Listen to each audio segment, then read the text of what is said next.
Today from the Oakland Alameda County Coliseum, it's the Houston Oilers versus the Oakland Raiders.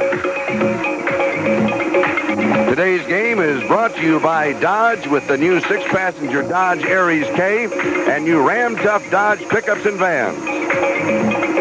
By Anheuser-Busch St. Louis, Brewers of Michelob. Put a little weekend in your week. By United Airlines. United flies more people to Hawaii than any other airline. That's what friendly skies are all about.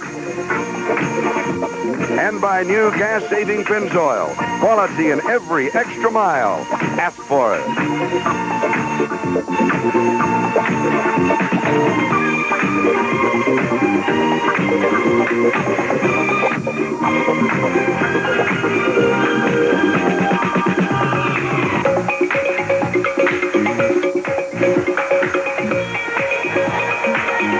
Hello, everybody. This is Charlie Jones, Lynn Dawson.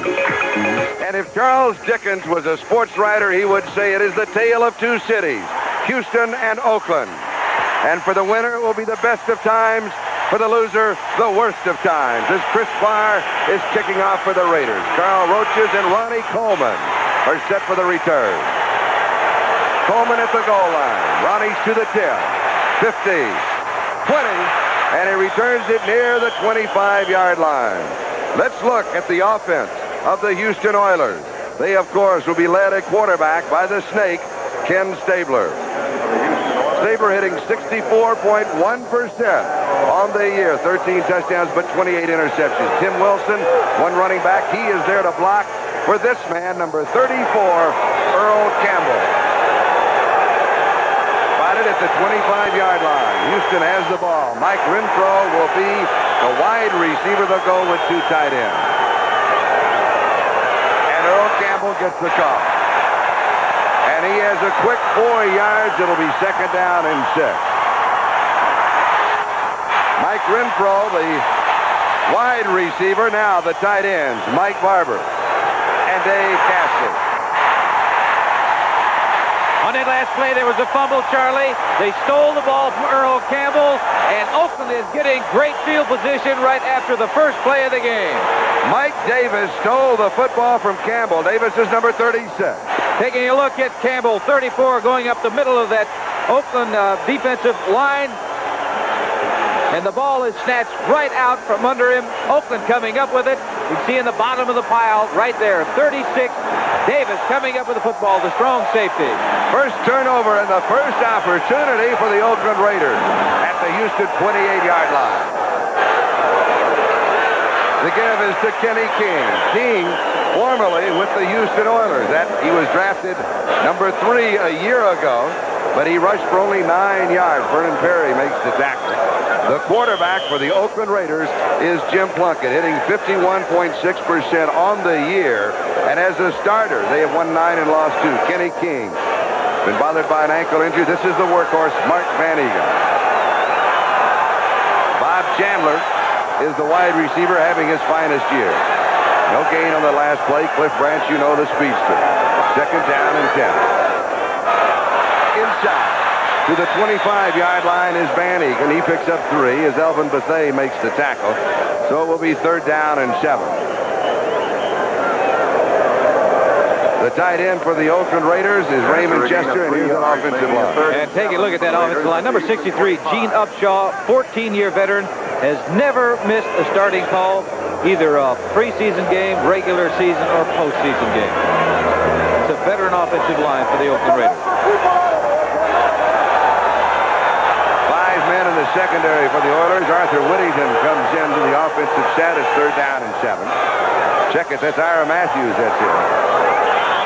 Flags go down. We had action before the football was snapped. Right away, this ball game is jumping off and get a turn of events. Ball start, offense, number 65. The call is on Mickey Marvin, the right guard of the Oakland Raiders. And that's not good for Oakland because they were in position to kick a field goal, taking it back now for Chris Barr. It's making it a little longer if they don't pick up some yardage here. They're in a situation right here, Charlie, they're going to have to throw the football. Third down and 12. Let's look at the defense of the Oilers. They'll go with a front 3, basically, although we'll see some changes. And that is Andy Doris, Ken Kennard, and Elvin Bethea. in. They are excellent. And the secondary with Tatum drawing the starting assignment over Perry, but Perry's going to be in and out of the ballgame. He's bothered by an injury. Third down 12. Plunkett has time. Knocked away, almost intercepted. Number 27, Greg Stimmer, picking up Cliff Branch. Will take another look. It'll be 4th and 12.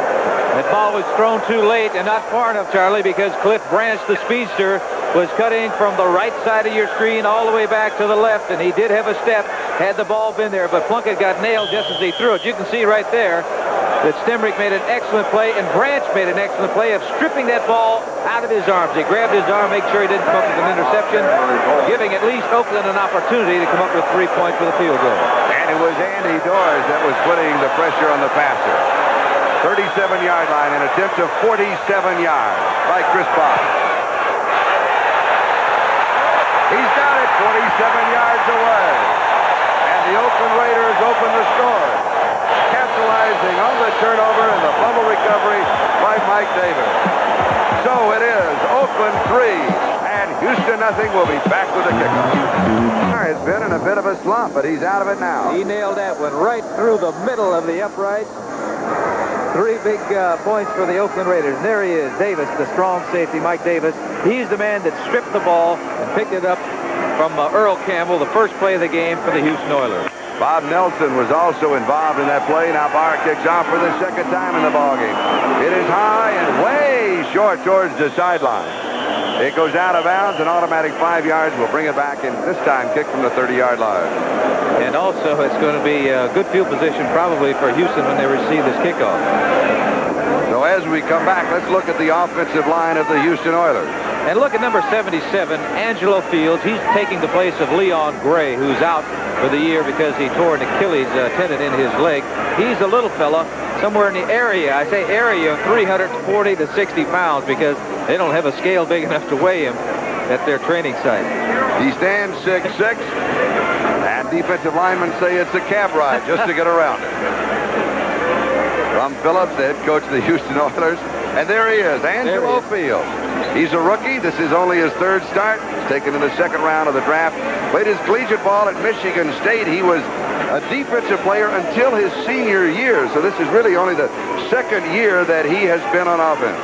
You can take a look. He's standing. He took up the whole picture. There's Tom Flores, the head coach of the Oakland Raiders. There it is. Does it make a difference? Is he a large person? I'd say he is. Number 81 is wide receiver Jeff Frost. Scooped up at the 12-yard line on the return by Carl Roaches. Roaches breaks it to the outside. And you're right, the Oilers will have good field position. Chris Barr, the man who kicked off, made the tackle after a 26-yard return. So Houston will move on offense for the 2nd time, and here's the defense. Number 72, John Matuzak, is really having an outstanding year for the Oakland Raiders and providing a lot of great leadership. Number 83, the Stork, Ted Hendricks, having, I think, the best year of his career. The man who leads everybody in interceptions, number 37, Lester Hayes at the cornerback position. And don't forget number 36, Mike Davis, who stripped the ball from Earl Campbell, came up with the fumble, the turnover, that led to the field goal. Pass is complete, 1st down, going to Dave Casper.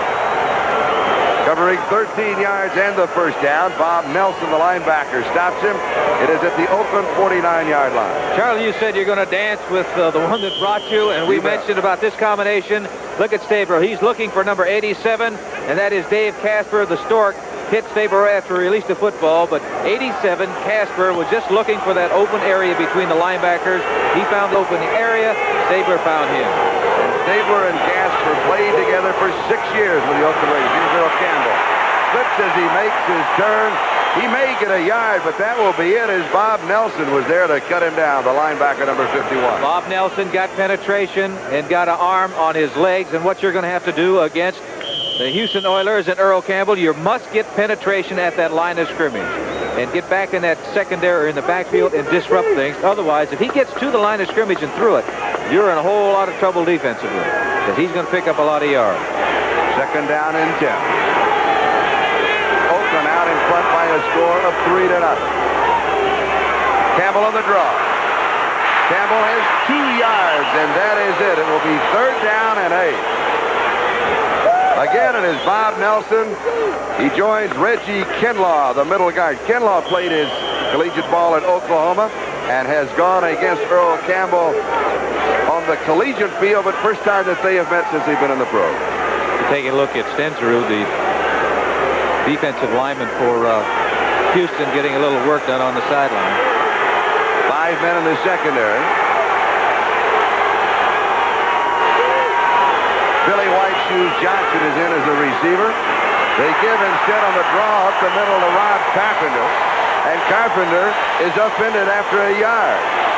So it'll be 4th down and 7, and the Raider defense is the story of the ball game right now. This time it was John Matuzak. The Snake was trying to spread that defense out and hope to get a draw play that worked going up the middle and break it for a big game, but it was not to be because Oakland played it very, very well. 4th down, so Cliff Parsley will be kicking. Ira Matthews is set for the return. And the center wants a change of football for the Houston Oilers. It could be there's a lot of stickum on that football, and he wasn't able to get a good grip on it to get a good snap. Don't want to make a mistake down here. That's David Carter, offensive center on the snaps for the Oilers. Carl Mock is the center when they're running from or passing from scrimmage. Matthews fields it, bobbles it, drops it. He is hit. It is recovered by the Oakland Raiders inside the 5-yard line. Corker was there. The punt covered 38 yards. Otis McKinney recovered the fumble. So we have had a strange opening to this wild card game. The Raiders have the ball when we come back at their own 5.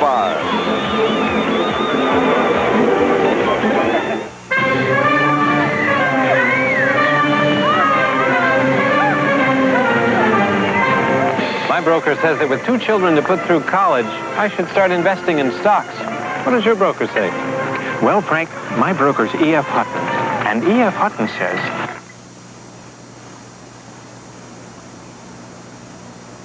When E.F. Hutton talks, people listen.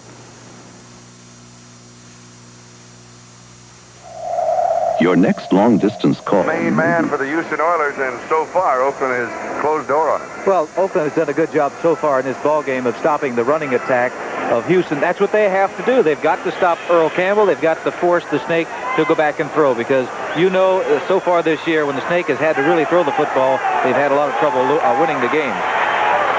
Oakland now from their own 5-yard line, 1st down. Just under 10.5 minutes left to go. We're in the first quarter. Mark Van Eegen gets the call, and he picks up 3 yards to the 8. It'll be 2nd down and 7. Mike Reinfeldt makes the tackle, and now let's watch from behind at ground level. And we mentioned about Oakland. They need to get their ground game going, too, so that Earl Campbell is on the sidelines. But you see a little slippage down there. That wouldn't happen, I don't believe, in the Astrodome because it has synthetic turf. But here we're down here below sea level, and the field down there gets a little slippery at times. And there is Mark Van Eegen. We mentioned the fact that he is the workhorse of the offense for the Oakland Raiders. Mike Reinfeldt shaken up on the play. Reinfeldt was originally with the Oakland Raiders, as Dave Resnick pointed out this morning in the San Francisco Examiner. He unfortunately did not play a game with them in regular season. He played in 1976, 2 games in preseason, was then put on waivers, and was then picked up late in the season by the Houston Oilers. So his career in reality has been with Houston and not with the Oakland Raiders, although he did pass through. They can't afford to lose him. That's because right. Vernon Perry is hurt. Tatum started at the strong safety position. They don't have that many players on the roster in the secondary for the Houston Oilers. And so it is Wilson, Perry, Tatum, and Stimrick now in the secondary. And it is 2nd down 7. Plunkett dumps it off right side. Lots of room at tight end Chester. Raymond Chester. J.C. Wilson moves out to make the tackle. 1st down. Both teams are going to go to their tight end in situation. This is a zone defense by the Houston Oilers, but plenty of time for Plunkett to look downfield. The offensive line with Gene Upshaw and Shell in there did an excellent job of protecting the quarterback, and Chester was wide open, coming up with a big 1st down for the Oakland Raiders. First down, Oakland at their own 18-yard line. They lead 3-0 in the ball game. Kenny King getting the call, number 33. An ankle injury of the last couple of weeks seems to be all right as Tatum and Bingham make the time. Well, taking a look at Kenny King to see how he moves early in this game, to see if he is hampered because of the ankle injury, but that time he looked as quick as ever. He adds a dimension to Oakland that they really haven't had that much, and that is that great outside speed. They've always had that fullback that could bang away inside. They haven't always had the man that could get outside and break it for long games. Weinfeld is back in the secondary for Houston. King again gets the call. Mark at the 24-yard line, so it'll be 3rd down and 4 after he has one. And Robert Brazil, the outside linebacker, is the man who stopped it. And right now, coming up for a situation for Oakland, they're in a passing situation. 3rd down and 4. The key receiver has been Raymond Chester, the tight end, number 88. Chandler splits away. Branch is in the slot. Chester's on the right side. Looks to Chester, coming back over the middle, and he overthrows it. He intentionally overthrew, though, because there was excellent coverage on Chester. Wilson and Reinfeldt both picked him up. Actually, good blocking by the line, because Plunkett was in a position. You know how long you're back there as a quarterback. Taking a look at number 88, that's Raymond Chester, getting a workout over there by Washington, and he's being picked up. Everybody knows that, or Houston knows that they like to go to Chester, so he gets the attention of those secondary people. But Plunkett was back there long enough that he knew that if he waited any longer, he was going to get nailed, so he got rid of the football. Carl Roach is the free agent rookie from Texas A&M. Is set to return the punt of Ray Guy, who had a 43.6-yard average during the regular season, 3rd in the NFL. Fielded at the 38-yard line. To the 45. Roach goes out of bounds around the 47-yard line. He'll get 9 yards on the return. The kick covered 37 yards, and Derek Ramsey was left to go in the first quarter. Oakland leading Houston 3-0 on Chris Barnes' 47-yard field goal. It was set up by Mike Davis, recovering the ball, a fumble from Earl Campbell. In reality, he simply stood there, play action, and he is sacked. Lester Hayes got him. The left cornerback was coming. The Raiders had 54 sacks during the regular season, 3rd in the NFL. You don't expect a cornerback to be coming after you very often in the National Football League, but because it's double tight end situation, it was the fact that faking that ball, it was a play action pass. He was looking to go to his left, but you're going to see 37 Lester Hayes come into the picture.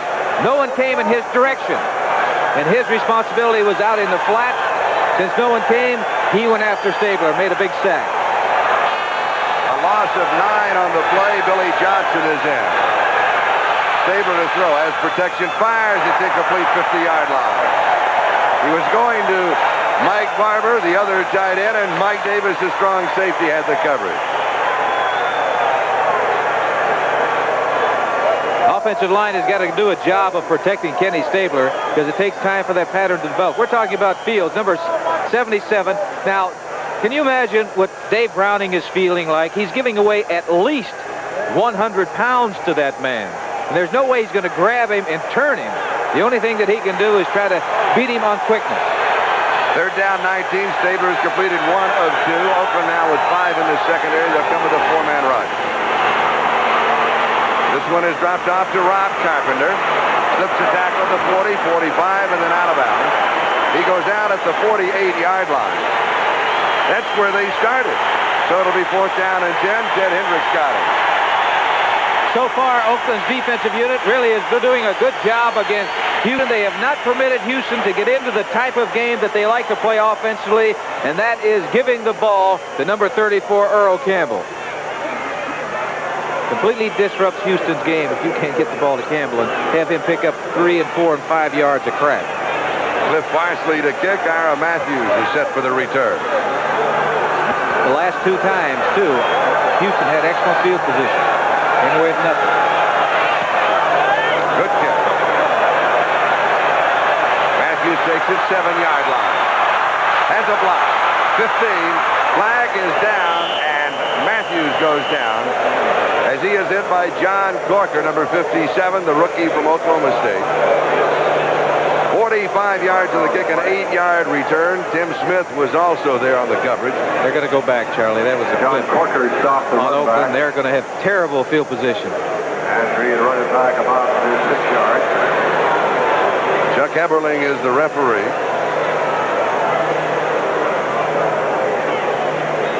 The other officials, Gordon Wells, LaCory Haggerty, Bob Beeks, Bill Swanson, Gil Mace, Rich Graff. The alternate is Richard Ferguson. Personal foul. Clipping on the run back. Number 57. First down. Randy McClanahan. You talk about experience. Well, today's officials have a total of 191 years of experience at high school, college, and in the National Football League. We've got a timeout. And it's very obvious. McClanahan, number 57, right there. It's so unnecessary. He should have avoided that collision at all. Just throw up his hands, go the other way, because he's standing right there. The officials know that they're going to throw that flag on him. And that puts him in terrible field position right now. Officially the ball on the 5-yard line. Mike Stinserud replacing Andy Doris in the defensive line for Houston. Jim Plunkett, the quarterback. Double tight. Van Egan coming to the 10-yard line, so he picks up 5. It'll be 2nd and 5. Ted Washington makes the tackle along with Greg Bingham. Bob Trumpy, who is here covering the game in the pregame show. A report on Dan Pastorini, because a lot of rumors had been floating around here, was in an automobile accident last night. Talked to him. Bob just told us facial lacerations. He said there was a possibility of a broken ankle or broken leg. That did not happen. Facial lacerations. Pastorini, and he is all right. Van Egan again. 13-yard line. So it'll be 3rd down and still a couple to go as Vernon Perry, the strong safety, makes the tackle. Now Oakland is employing that double tight end situation, because now they like Houston, when they run the double tight, can run either to the right or to the left. You know, you cannot run an off tackle play unless you have a tight end in the ball game, because somebody has to block down on the defensive end. Somebody has to kick out on the linebacker. And Oakland right now is just hoping to pick up a 1st down to get out of this hole down there. Raymond Chester and Derek Ramsey are the 2 tight ends. They do not pick up the 1st down. Van Egan gets the call. Darrell Hunt and Vernon Perry. Perry, number 32, is very pleased with the defensive effort of the Oilers. Well, he was hurting, but he was strong enough to make that hit on the line of scrimmage and push the running back back. This is a big play for both ball clubs, particularly for Houston, stopping Oakland right now. Here you take a look at the ground level. Number 32, Vernon Perry, making the hit on Van Egan, stopping the 1st down. Going to force Oakland to punt right now. And once again, I think for the 3rd time in a row, unless there's a penalty, Houston should get excellent field position.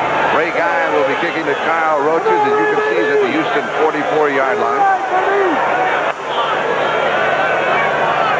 Take a look at Ray Guy from behind. He is the type of kicker, though, that can get you out of a jam like this. And he does. Nails it. Taken back at the 33-yard line to the 40. To the 45. A punt covering 54 yards. Solano makes the tackle, and Houston has field position, but not near as good as we thought that they might have. Get ready for 3 of the top 5 teams in the nation on New Year's Day on NBC. First, the granddaddy of them all, the 67th Rose Bowl. 5th-ranked Michigan facing Pac-10 champion Washington, followed by the game that could determine number 1, the Orange Bowl between number 2 Florida State and Big 8 champion Oakland, the best of the college bowls here on NBC. Earl Campbell, biggest gain that Campbell has had in the ball game, and it's 6 yards. And they're going straight ahead, because it's straight ahead blocking by that Houston offensive line. If you get any type of seam at all for that man. Now here taking Carl Mock is going on Reggie Kinlaw right over the center, and it's a standoff. When you get a standoff by the center on that nose guard, there's going to be a natural hole there for the running back, and there was, and Campbell picked up 5. Bob Nelson, inside linebacker, made the tackle. Play action. Going deep. Almost intercepted. Burgess Owens almost picked it up. Guess who he was looking for? The man that you've been talking about. Yes, sir. Number 87, Dave Casper, tried to make it. And Casper almost came up with a great catch. The ball was thrown behind him. And you look at Burgess Owens there. He had an opportunity to come up with it also. But there were defensive men back there. The ball was up in the air. It was up for grabs for anybody. Taking a look right now. The snake, Kenny Stabler, going back to throw. Good protection. Gets the ball up in the air, as you can see. And it's anybody's ball down there. Owens almost coming up with the interception. Stabler has completed 2 of 4 for 21 yards. Quick out, far side to Ronnie Coleman. Coleman streaking down the sideline with the first down and out of bounds at the 27-yard line. 22 yards on the play. Mike Davis finally caught him. Houston converting on a 3rd and 4. That time he was out there by himself. Either a linebacker was unable to get out there or the linebacker was picked because he got rid of the ball in a hurry. As you can see, there isn't anybody out there, a linebacker or a defensive back, to make the play when he makes the catch. And an easy first down, and once again, excellent field position for Houston. And Coleman had only 16 receptions during the regular season. First down at the Oakland 27-yard line. Earl Campbell, great shot, 12-yard line. A quick 15 and a first down. Mike Davis with the tackle. You may stop this man 1 play, 2 plays, but eventually, if there's any seam at all, he's going through straight ahead blocking as you're taking a look at the offensive line. Bob Young, the veteran at offensive left guard, provides a hole for him, and that's all that's necessary for this man, picking up another big first down for Houston. 1,934 yards. This is their game. This is what Houston wants to do. Get that ball to Earl Campbell. 2 play passes by Stabler. Campbell has 26 yards. He'll add a couple more to that total as he goes to the 10. Matuzak makes the tackle. It'll be 2nd down and 8. Big John Matuzak made the hit on him, but Earl still picked up 3 yards, and he was hit near the line of scrimmage, showing you the strength of Campbell, because you're taking a look at Big John Matuzak. He's weighing in about 280 pounds. 6'8". In shape. Yes. 10-yard line, 2nd down.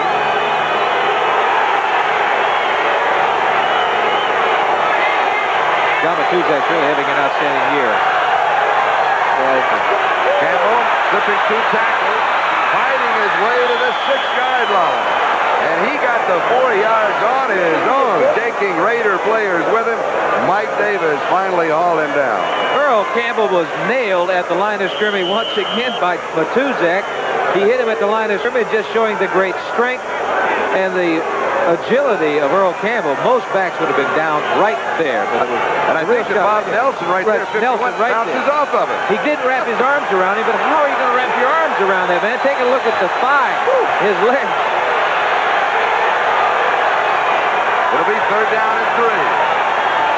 Campbell short of the first down. It'll be 4th down as Matt Millen, the rookie from Penn State. And Buck Phillips is taking a look. He wants to know how far it is for the first down. But one thing is, you got to get some points when you're down there. You got an Earl Campbell, and you only need a half a foot to go with it. But here he is. Watch the leg drive of Earl Campbell. He's hit right there. His legs continue to churn, although that there's 3 and 4 of the Oakland Raider defensive players there. Change brought out to show the exact distance. You got a yard. Rich Castor coming into the ball game. That's 3 tough feet to go. 3 tight ends in the ball game. Tom is going for it. Sustaining a field goal attempt in the tie right now with 1:46 left to go, first quarter. So put that in your memory book. And I think that the ball undoubtedly will go to a man who carries the number 34. That's who I'd give it to. Raiders have 4 down linemen now. Matuzak, Kinlaw, Joe Campbell, Dave Browning as Nelson, the linebacker, comes out. You're going to see a massive humanity down there because Oakland is digging in. So is Houston. Campbell, he's got it. The gamble pays off. He goes to the 1-yard line. Lester Hayes stopped him. Well, I guess, you know, when you have an Earl Campbell, maybe it really isn't that much of a gamble, Charlie, because he is so strong, so powerful. He's built low to the ground. You're going to take a look at number 34, Wilson going in first and trying to provide a hole for him, but he just bowls his way forward. Virtually, there's no way to stop him unless you hit him in the backfield. You got to get him before he gets to the line of scrimmage. And this is the 9th play of the drive. Full house backfield. Carpenter in motion. Campbell. He touchdown.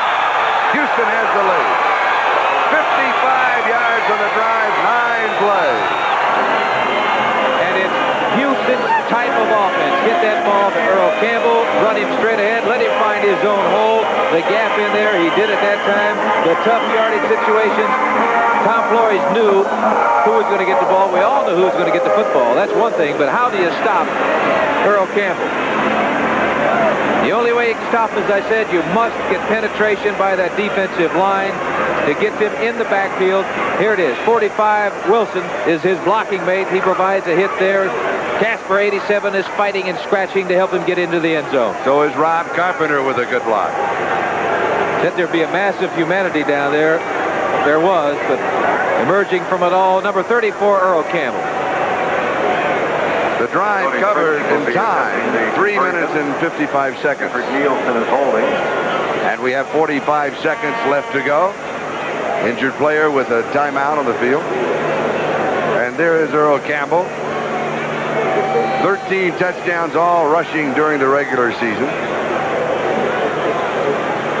I can't see the number, Charlie. I can't either. Earl Campbell dishes out a lot of punishment, but you have to know, even though he is strong, he absorbs a lot of punishment. And the big question is, how long can he continue to do it?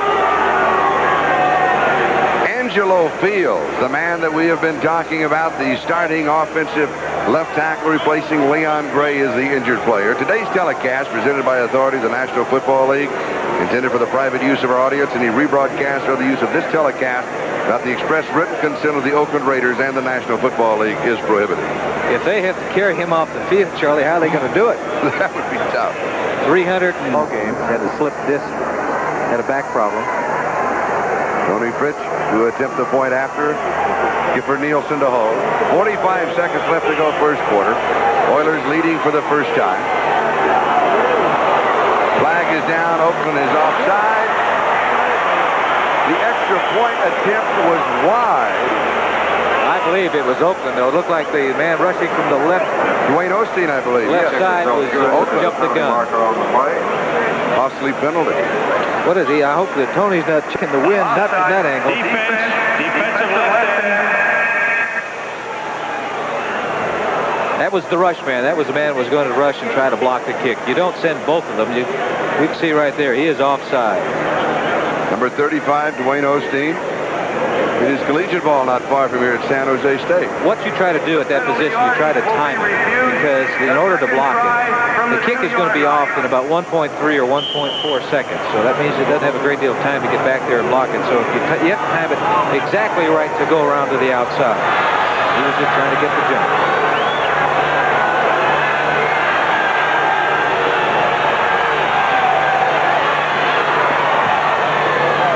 This one is good. So the score, the Houston Oilers 7 and the Oakland Raiders 3. Now with 45 seconds left to go, we're in the first quarter of the wild card game. And earlier today, Dallas defeated Los Angeles in the NFC wild card 34-13. So Dallas will be playing at Atlanta. Minnesota will be at Philadelphia in the NFC next weekend. Now these two teams, if Oakland wins, they will not play San Diego. That's right. Unless it's a championship game. Oh, they would in a championship game, yes. But you can't play next week in the semifinals anyone in your same division. And the two wild card teams from the West, Oakland, San Diego won that division. From the Central, Cleveland Browns won that division. And Houston is here as the wild card team. They are checking the right knee of Angelo Fields. They do not know yet whether or not he can return. Ira Matthews and Keith Moody are set for the kickoff return of Tony Fritsch. NFL 80 at halftime will have an update on Dan Pastorini, who was in an automobile accident last night, and from the information we received, had some facial injuries. nothing too serious. That is the word that we have now. Brian Gumbel will be updating all of that. Matthews, 5-yard line. Fires to the 15. And he is upended around the 18 or 19-yard line. They'll mark at the 18-yard line. And Darrell Hunt was the man who hit him for the Houston Oilers. And he is getting up very, very slowly, Charlie. Looked like it could be a leg problem with Matthews coming off. You can see right there. It could be an ankle also. But he was really turned head over heels. Take a look at what happens with return men. Sometimes you get some great gains, and sometimes you really get nailed. Look at that. And it was number 50, Darrell Hunt, the man who tripped him up. 18-yard line, Oakland in their own territory. Oilers lead at 7-3. 37 seconds left to go in the first quarter. Plunkett to throw. Plunkett is wrapped up. First sack for the Houston Oilers is Ken Kennard, and Alvin Bethea were there. Oilers did not have that many sacks, only 34 on the year, comparing to the Raiders' 54. That time, the secondary of Houston did an excellent job. Oakland set out just 3 receivers. Actually, time-wise, ordinarily you get the ball off at least 3.5 seconds. Plunkett had plenty of time. He was looking, couldn't find anybody open. What he should have done was just unloaded that football and get rid of it and not take that loss, particularly down there as close as they are to their own goal line. It'll be second down and 21. King gets a call, and he may get a yard, and that'll be about it, as Ken Kennard was there to grab him. And time runs out on the first quarter. And after one is complete, it is Houston 7 and Oakland 3. Will be back. Oakland, California, the wild card playoff game. And Charlie Jones, Lynn Dawson, and Love You Blue is here in Oakland. Oh, yes, Houston. The fans love them. And look at that for the Raiders. 0 passing yardage in the first quarter. And it is third down and 20. Plunkett going deep. Cliff Branch can't get to it. He overthrows him by 3 full steps. Reinfeldt had the coverage. He did not want to underthrow him because Reinfeldt was playing center field for Houston. He was back there. And you've got Cliff Branch, who is a class sprinter. He was at least a couple of years ago. He's been in pro ball 9 years now. 32 years of age. You got to slow up sometimes. But I was talking to the coaches of Oakland before the ball game in the locker room, and I asked about Cliff Branch. I said, "What kind of speed does he have?" And Chet Franklin, who coached him in Colorado, said he is the same today that he was when he was at Colorado. Oh boy! Great guy to kick. Carl Roach is going to again give the Houston Oilers excellent field position. Low snap. Got a hold of that. Roaches takes it back at the 42. He's to the 45. He's to the 50, the 45. 37-yard line. Todd Christensen, who snapped for the Oakland Raiders in a punting situation, is the man who made the tackle. The kick covered 49 yards, 21 yards on the... Getting back once again, Houston has been enjoying great field position, except for the first time they had the ball when they gave it up. Earl Campbell. Campbell to the 30-yard line. He'll pick up 7 on the play. It'll be second and 3 as Ted Hendricks makes the tackle. Here's what it looks like to the kicker when that ball is coming back. And Guy is an excellent athlete. It is a low snap, but he gathers that ball in very nicely and booms it. But unfortunately for Oakland, fortunately for Houston, Roach has made a great return. They're on the 30-yard line now. When Houston wins, Earl Campbell usually carries the ball about 25 times. He gains about 155 yards. Well, this is his 12th carry. And he now has 49 yards rushing in the game as he goes to the 26. Rod Martin with the tackle along with Burgess Owens. Right at the first down marker. Double tight for Houston. The reason they do that, as we said before, you got 2 great blocking tight ends. Number 87, Dave Casper, is one of them. And he is blocking on a man that's a lot smaller than number 53, Rod Martin. And when he gives away about 30 pounds, you think it's a mismatch that your tight end has the advantage on straight ahead blocking. You also notice there, Earl Campbell slipped a little bit. I think if he hadn't slipped, they wouldn't be bringing out this change. He was getting ready to plant that foot and bowl his way forward. First down anyway. Be sure to stay with us at halftime. Brian Gumbel hosting NFL 80. He will have a live phone hookup with Dan Pastorini, and they'll be updating that story. Dan's getting a lot of publicity. A lot of publicity, and he wasn't even activated, which he was a little upset about that, and I'm sure that Brian will be asking that question also. 26-yard line, and a first down. 7-3, Houston leading. Campbell right side, give him 2. So it'll be second down and 8. Just under 13 and a half minutes left to go in the first half as Matt Millen and Reggie Kinlaw make the tackle. You could see on first down they were anticipating the run because that's what Houston has been doing, and they had the linebackers. They were in a two-point stance, but they were up on that line of scrimmage looking for and anticipating the run, and they stopped at that time. What they've got to do, simple, don't give Houston 4 yards on first down, 4 more yards on first down. They didn't that time. It is second and 8. So let's see if Stabler throws or goes back to Campbell. He stays with Campbell. Campbell diving to the 19-yard line. He has 5. It'll be third down and 3. Reggie Kinlaw, the middle guard, makes the tackle. They're doing some blocking up front. That offensive line, they know what they've got to do. Here you see Big John Matuzak. He's having a good year. See the strength of Big John on that. He didn't make the tackle, but he occupied 2 of the Houston offensive linemen. Ronnie Coleman comes in, and he is in as a receiver. This is a passing formation. Coleman in motion. A little play action didn't fool anybody. And threw it away. When the snake throws it away, he throws it away. You like that. There was a couple of flags dropped. But boy, this is something you've always advocated. Put it up in the stand. Don't take a chance yet because, first of all, the snake has never been known as a scrambling type quarterback. But he's always been known as an intelligent quarterback. That was an intelligent move. They had the blitz on. They just got rid of the ball. And unfortunately, they also had a penalty. It will be marked off against the Houston Oilers. Earl Campbell so far 14 carries, 56 yards rushing. Here's the call. Holding. Offense number 70. Third down. The holding on the left tackle, Conway Heyman, who has replaced Angelo Fields, who's out with a sprained knee. And for Heyman, he really is not 100%. He's better than he was a week ago, but he isn't at 100% right now. That could be a problem for Houston. Third down, 13. Carson. He'll get 2 yards. Rod Martin with the tackle. They'll get Frisch in the ball game now. And the snake was hoping to break one, but he was also looking at putting that ball in good position. So Frisch has got a straight-ahead shot to kick the field goal.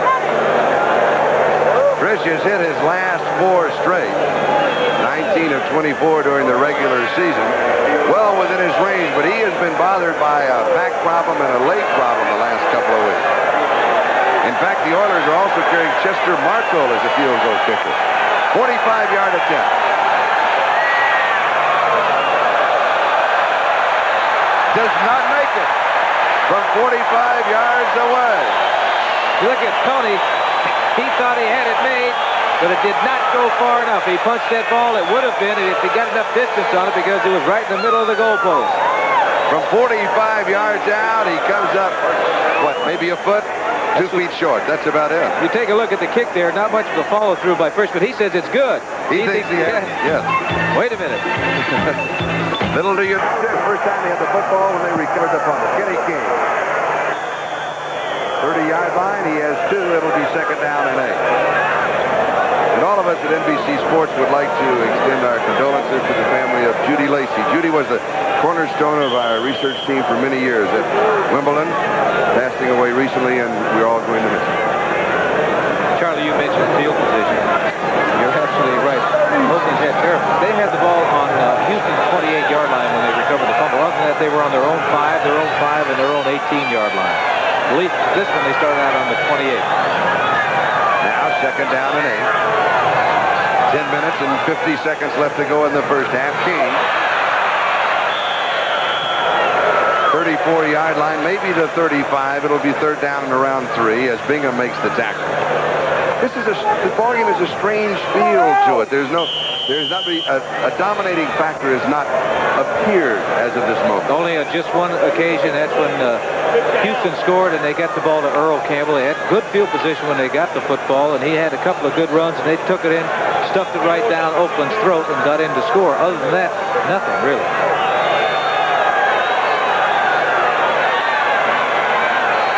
Three wide receivers are in. Morris, Bradshaw comes wide to the near side. The Oilers at 5 in the secondary. Plunkett has pressure. He throws deep. Brad goes up. It is tipped. It is incomplete. They got rid of the football. That time, Cliff Branch did not time that very well. He jumped too soon and really didn't have a shot of coming up with the ball. But there were 2 defensive men back there, and Cliff Branch along with him. Here you take a look at number 21, Cliff Branch. Outstanding receiver, and he is a long ball threat. You can see the quickness and the swiftness of Branch. Now, he's open, but the ball is underthrown. Now, he's there, and he's going to jump. He jumps too soon right there. He's up. The ball hadn't got there yet. And you got 2 defensive men back there. You got Vernon Perry and Mike Reinfeldt. Underthrown, you're right, but it was still 70 yards in the air. Ray Guy to kick. Carl Roaches is set for the return. Oh, a beauty! To the end zone. 66 yards on the punt from the line of scrimmage. A flag is down. Ray Guy putting on an exhibition. The flag dropped on the far side. You know, last week we were in New York broadcasting the Giant Oakland game. 2 punters, Jennings and Ray Guy. And neither one of them really had a very good day for them. But Guy is the type of punter that can really get you out of a jam. He can get a shot like that. When you need it, he can pop that ball 60, 70 yards. When he gets it all, as they say, he can put it away. And he got it that time. Great follow-through. See the follow-through? Young people who have aspirations of being kickers should watch this man. Number 28 on the receiving team. Holding call on Jack Tatum. So the ball goes back to the 10-yard line where Houston has possession. 66 yards on the punt by Ray Guy. Today, then Houston will be at San Diego and Buffalo and Cleveland next weekend. If Oakland win, then next weekend Oakland will be at Cleveland, Buffalo at San Diego. Houston is the lead, 7-3. Stabers completed 3 of 5 for 44 yards. And Earl Campbell slips as he makes his cut. He will lose a yard. It will be 2nd and 11. Hendricks was there to cover him as we pause briefly for station identification. This is the NBC television network.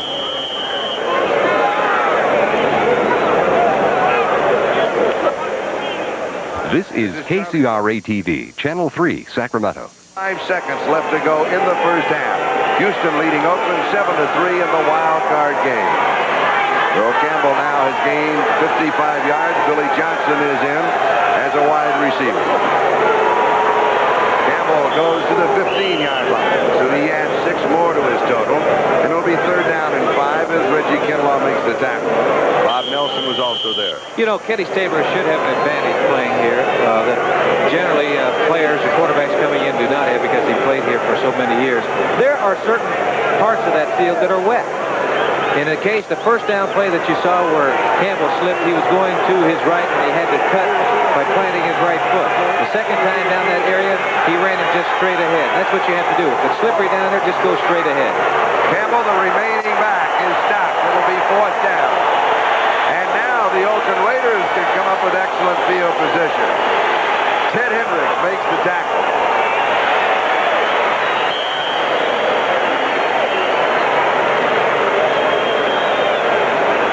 So Cliff Parsley will be kicking. Keith Moody is set for the return. You had a report on Ira Matthews? Yeah, his knee is a problem. They don't know whether he'll be able to return in this ball game or not. But he did have some problems with the knee when he went head over heels on that last return. Now, there are 2 knee problems, one for each side. Angelo Fields, number 77, the offensive tackle for Houston, he has a knee problem also. Wind, not a factor here. A flag is down. Moody takes it on the run at the 50. He is close to the 40-yard line. The mark is the 41, but don't forget a flag was dropped. Darrell Hunt was there for the Oilers, a 34-yard kick and a 10-yard return. Illegal motion, it will be against the Oilers. They'll refuse it. So the Raiders will have excellent field position with 7:44 left to go. We're in the second quarter. Illegal motion, offense, number 51, refused. First down. Ted Thompson. Ted Thompson, he is in there as a blocker on a punting team. We've got a timeout, and Houston has the lead, but Oakland has great field position. We'll be back with you on your ball club in 1969 when you were in the Wildcard Came. He was on this field when we beat the Oakland Raiders to advance to the Super Bowl. King leaning across the 40. Just give him a yard on the play. It'll be second down and 9. Ted Washington was there. Ted Washington does an outstanding job against the running game. A lot of times they get him out in passing situations, but they're stringing this play out. Number 32, Vernon Perry, the strong safety, got good penetration, so he looks like he's healthy, Charlie. He's playing very well. You know, looking at the situation here for Oakland, they've only passed the ball once on first down. And that particular time, Plunkett was sacked for an 11-yard loss. But first down situations, they haven't been establishing anything. Plunkett has completed only 1 of 5 passes for 10 yards since 4 in the pattern. As time he goes deep, Kenny King, he's there. He's got it. He's out of bounds. 2-yard line. Listen to the crowd.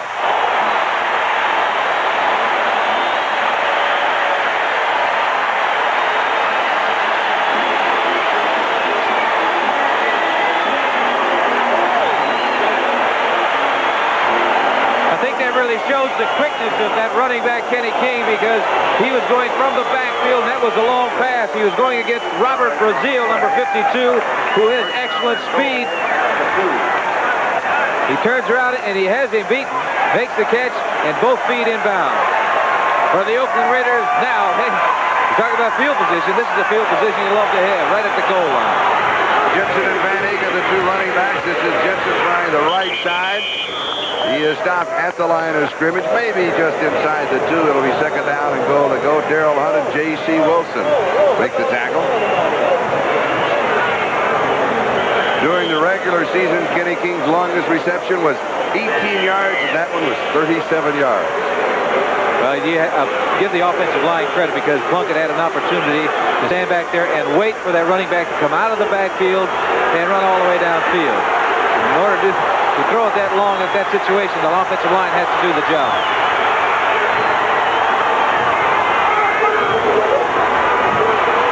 Van Eegen is stopped as Mark is pushed back.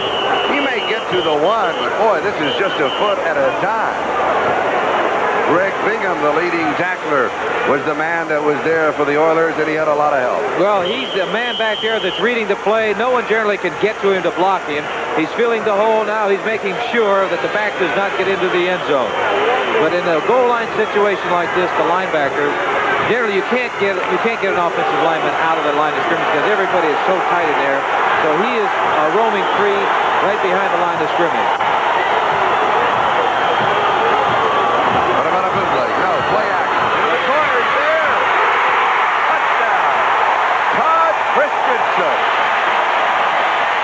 Christensen had only 1 touchdown during the regular season, and that's when he recovered a fumble. Let me tell you something, Charlie. That was an excellent throw because when you roll to one side at the goal line and throw back to the other side, if it is underthrown and somebody picks that ball off, you're looking at 6 points the other way. That time it was an excellent throw. Number 27, Greg Stemrick, was on that side. It was a great catch by number 46, Todd Christensen. He's rolling to one side and coming back, throwing across the field. It's an excellent throw. 27, Stemrick was there. The catch was made by Christensen. It's 6 points for Oakland. And that is Christensen's first reception of the year. Extra point is good. The Oakland Raiders are back in front. They lead by 3. A 41-yard drive in 5 plays. It consumed minutes and 9 seconds. We'll be back with the kickoff. And this young man, Christensen just gave him the football. His name is Clay. He's an outstanding football player and lost a leg in an industrial accident. Boy, what a moment for him. Bar kicking off. Fielded at the 5-yard line. Roach is spinning his way to the 25. Should pick up 20 yards on the return. 20 yards. Derek Jensen makes the tackle. And the Houston offense will go to work trailing for the second time in the game. Now you take a look at Tom Flores, the head coach. 5 plays, 41 yards, 2 minutes, 9 seconds on that scoring drive. But you mentioned pregame show that Oakland is a big play team, and the big play on that one, of course, was the touchdown, but was the pass to Kenny King. Morris Bradshaw is the Oakland Raider who is injured, and we have an injury timeout. He's an outstanding special teams man for Oakland. Comes in as a third wide receiver. Clock is stopped now with 5:26. Jim Plunkett. You know, they've talked about Plunkett. You know, what's wrong with Plunkett? And he didn't do so well in the middle of the season. He's been the starting quarterback in 11 games. They have won 9. A lot of teams would like to say, give us a quarterback like that. As soon as possible, the report on Aaron Matthews, knee injury, he will not return. They've let go, and he is wrapped up. Lester Hayes got him second sack of the ball game for the Oakland Raiders. And Hayes got both sacks. Now you've got a defensive cornerback blitzing. Well, he has responsibility. If a back came out his way, he wouldn't be able to do that, but the back went the other way, so he had no responsibility on the coverage. So he just takes off after Stabler, gets him around the neck, and brings him down. A big play once again for Oakland. I'm sure that they haven't shown this. This is something new because Stabler had no idea or no inkling whatsoever that this man, a cornerback, was going to be blitzing. Loss of 10 at 2nd and 20. 5 in the secondary. Stabler drills it, passes complete to Casper. And Casper moves to the 26-yard line. They get Dinovit back. Otis McKinney and Ted Hendricks make the tackle. Dave Casper has been doing this for a lot of years. Here he is. He's finding. Look at that. He's looking for the open area. Looking for the open area. The back is coming the other way. Stabler is reading. The report on Morris Bradshaw is a bruised elbow. He can return. 3rd down and 10. Stabler under pressure, throwing. It's there. It's incomplete. Casper stopped. The defender had slipped. He misjudged it. He definitely misjudged that because all he had to do was run under that ball. No one was anywhere near Casper. It would have been an easy reception for this man. Number 87. Casper's coming in. Take a look at the footing there. It doesn't look very good. Right there. Davis slips and falls. Wide open. He hesitated right there. If he'd have kept on moving, Charlie would have come up with the football. But the field is a factor in this ball game. I've seen some slipping out there already in this first half. That was a big slip by Davis. Wisely to kick. Moody is set for the return. He gets a good one off. Moody at the 30-yard line. Hit at the 35. He comes down at the 36. Boobie Clark, number 42, does a great job on the special teams with the first man down there to hit him. And that punt covered 44 yards. Don't forget halftime. NFL 80, Brian Gumbel with all the highlights not only of this game, but he'll also explain what happened as Dallas defeated Los Angeles in the NFC Wildcard Game 34-13. And he will have a live telephone hookup with Dan Pastorini, who was in an automobile accident last night. Look at all this. See Lester Hayes, all that stickum on his hand. Oh, that's a nightmare. The quarterback's trying to handle the football. Plunkett to throw. And he bounces this one incomplete. Whittington, the intended receiver, coming out of the backfield. Bingham had picked him up. So move it back to the Oakland 36-yard line. Picked him up after he threw him down. But that was good coverage by Bingham, and I think Plunkett was just throwing that ball on the ground to get rid of it. It'll be 2nd down and 10. You can see that this field is many things, and you can see the top of the screen or the middle top of your screen is a sun area over there. So if you're throwing the ball in that area, it's a problem with the sun and locating the football. Defensively, Stensrud is in, and Hollywood Henderson is in. Second down and 10.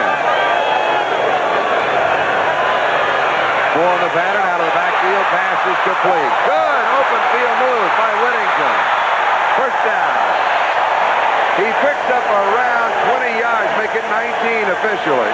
He put an excellent move on the cornerback, number 33, Wilson, and then Raymond Chester was downfield, and he provided another good block. Here it is. It's a delayed pattern to the back coming out of the backfield. You're going to see a good move on the cornerback right here, right there on Wilson. He slips and falls, and there, right there, number 88 is Raymond Chester, made a good block, enabling him to pick up about another 10 yards. And then Vernon Ferry took him out of bounds at the Houston 44-yard line. 3:48, time remaining, first half. Oakland with the football and a 3-point lead, 10-7. Plunkett to throw. He goes up top all alone if he can get to it. No! Bob Chandler came down with the ball out of bounds, and he was all alone. There was not an order within 15 yards. Oh! I was asking just a second ago, what about Bob Chandler? They had to throw him the football. He is another big play man. Plunkett going back in the pocket, has good protection, gets the ball up, makes an excellent catch on the football, but the ball was thrown too close to the sideline. When the man is that wide open, you don't throw it anywhere near the sideline. Bring it back, even if it's short, to the inside. He can come back and make the catch. He tries valiantly to keep both feet in. You can see that Jim Plunkett does not like that. He'd like to have it back. You don't get that many opportunities in a ball game when you have a man wide open down the field like that. Plunkett has completed 4 of 10 for 68 yards and a touchdown. He'll go to the air here. Pass is complete, tight end Chester. He takes it at about the 42-yard line. Tatum hits him immediately. It'll be a gain of a couple. And it'll be third down and 8. Yeah, Tatum is well aware of Raymond Chester. He played with him for a few years and how he runs pass patterns, and he was all over it. Houston now with 5 men in the secondary. For the Raiders, third down and 8. 3 minutes and 9 seconds. Time remaining. We're in the first half of the AFC Wildcard Game. It is Oakland out in front 10-7. Oh, they move.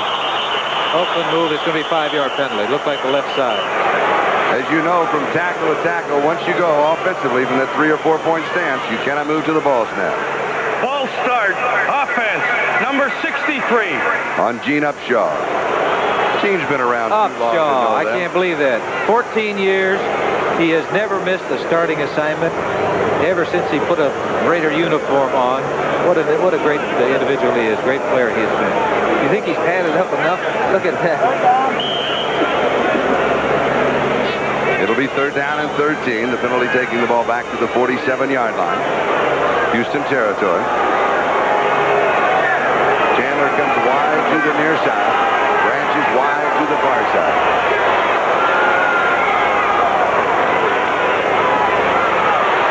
Flag is down, going deep. Looky here. Raymond Chester. 2-yard line, but there was a marker back at the 49. 45 yards on the play, but they'll bring it back. You're talking about the big play team of the Oakland Raiders. Once again, they displayed it, unfortunately, it's against them, I believe. Illegal procedure, the call against the Oakland Raiders. That really hurts. Taking a look back here, Plunkett going back to pass. He has time. A good move by Raymond Chester, and he is wide open on a corner move. The corner meaning you're running toward the corner of the end zone. Offense, number 78.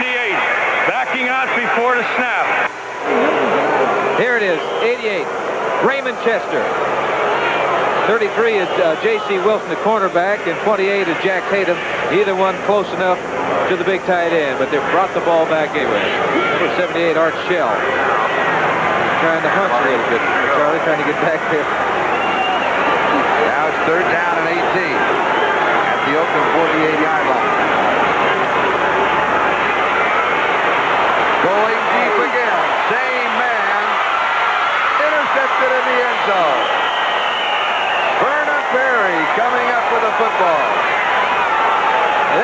great interception by a man that was very questionable as whether he was even going to be able to play in this football game or not. Two things that I saw on that particular play. One is that Chester has great speed, and Plunkett really still has that great arm, because he threw this ball at least 65 yards in the air. But a great interception right there. 32, strong safety, Vernon Perry.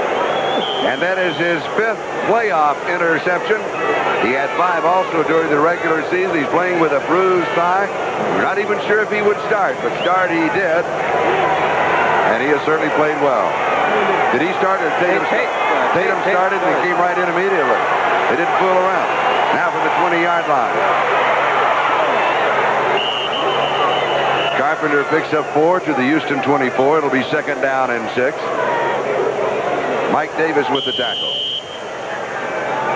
Here's the snake, Kenny Stabler, and this is with draw play to 26. That's Carpenter. He's looking for a hole. As you can see that he's looking for a place to go. There isn't any place to go. 2nd and 6, and Carpenter is the remaining back. Earl Campbell is not in the ballgame offensively. Gave her lots of time, and then he will be sacked 3rd for the Oakland Raiders. And Dave Browning got it. He pumped twice. He was looking for his tight end. Dave Casper was running a crossing pattern going from the left side all the way over to the right. But that just took too long to establish that pattern. And when you take it, that was about 5 seconds, Charlie. And if you have 5 seconds to throw, if you can't get it off in 5 seconds, somebody is well covered. You can see he's looking for Casper. Pump twice. Now he goes down to Dave Browning, number 73. 2-minute warning will now be given to both benches. We've got a timeout, and we'll be back. Oakland leads by 3. Sideline will be 3rd down and 14. We mentioned it is called the 2-minute warning, and it's not just a 2-minute timeout. The reason being a 2-minute warning is both teams are warned of rule changes in the last 2 minutes of each half. The one that you notice more than anything else is on a kickoff, the clock does not start until the ball has been touched in the field of play. The quick pitch is to Carpenter. He leads forward to maybe the 17-yard line. It'll be 4th down and 13, and the Raiders stop the clock as Dave Browning and Rod Martin make the tackle. You know, this is a tough play on the turf down there that's very slippery. Browning came up with the bait. He's trying to pitch out, trying to get outside everybody. There was a blitz on the inside. Right there, you can see him slipping. That's all it takes. A little hesitation like that and gives the defensive men an opportunity to catch up and make the stop. Raiders stopping the clock now with 1:55 left to go in the half. If Parsley will be kicking to Keith Moody, and Oakland again could have good field position. And they're a big play team. They come up with a couple of big plays so far. The one big one that I can recall is the pass to Kenny King, setting up the touchdown for the Oakland Raiders. What they must not do right now, the Oakland Raiders must not commit any errors down here in the form of penalties. We have a report on Mike Davis. He has bruised ribs. He is being x-rayed. Boy, this is a tough, bruising football game. I was talking to the coaching staff before the ball game, and I said, is this going to be like I think? It's going to be a very physical game? And they said, you had better believe it. Pressure is on. Okay. Moody takes it at the 38-yard line. He's to the 40, 45. 50 fumbles, flags are down, and Euler came up with a football but out of bounds. We do not know if he had possession inbounds or not. There were 2 flags. It was Adger Armstrong who had it. That kick covered 45 yards. There was 16 yards on the return. We'll sort out the fumble. We'll sort out the penalty flag. I think you can take a look at Bum Phillips and see that it's not going in favor of Houston. He wants an explanation.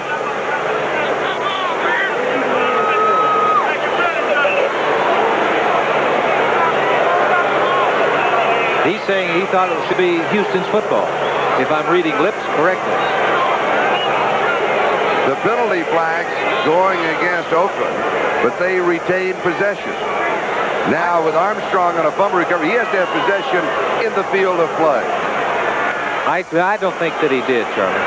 I think that he was... Personal foul, clipping on the run back, number 57, 1st down. Clipping on Randy McClanahan. That is the second foul that he has been called on. You can see the ball is jarred loose. Now you have to have possession of the football inbounds before going out.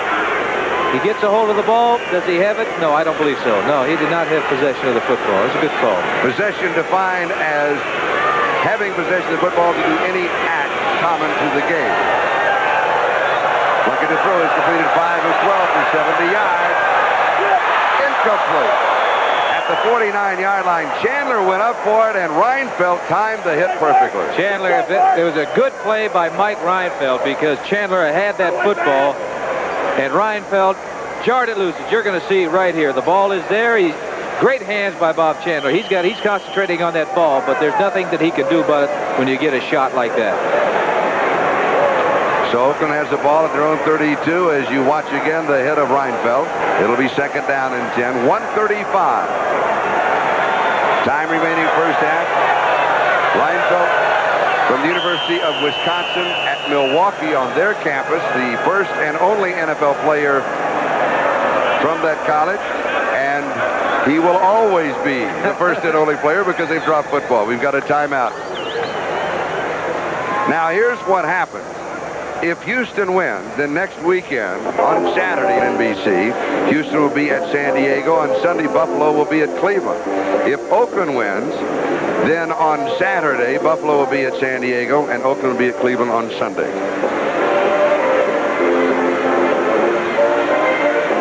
As far as Buffalo, Cleveland, and San Diego are concerned, they don't care who they play.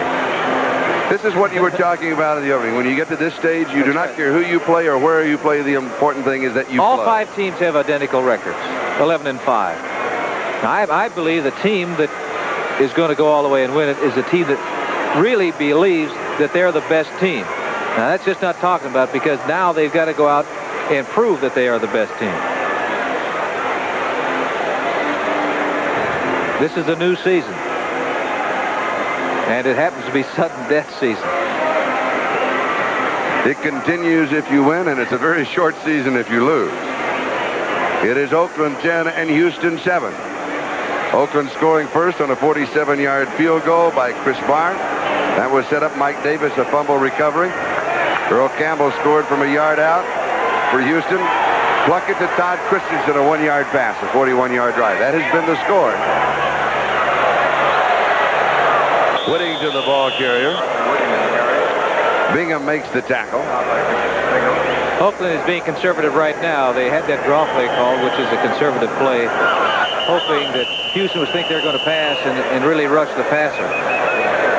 And now Houston calls for a timeout. That's 2 in a row that Houston has called, putting them in a third down situation.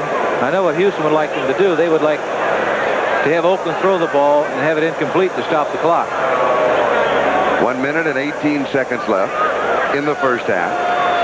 It will be third down and 10 at the 32. That should be Houston's at least second timeout in this first half. They have 1 more remaining.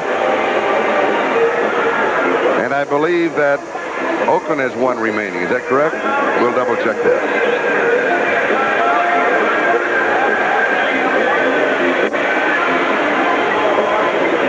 One thing I notice about Plunkett, he seems to set up deeper than other quarterbacks.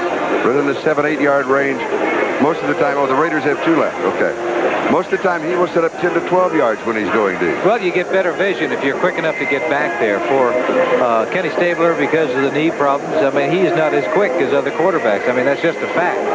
And he's not able to get back there and get set as deeply as some of the other quarterbacks. The guy that brings to my mind many years ago, Joe Namath, used to set up, you know, most of it, we used to be 7 yards with the set. Namath starts setting up 10 and 11 yards. He had that quickness to get back there. And the whole thing of throwing the football is being able to see what's going on in front of you, that your vision is not impaired. Third down and 10.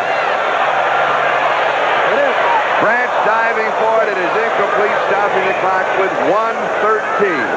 That time the blitz was on Bingham. The linebacker was blitzing, and Plunkett had to get rid of that ball a little sooner than he wanted to.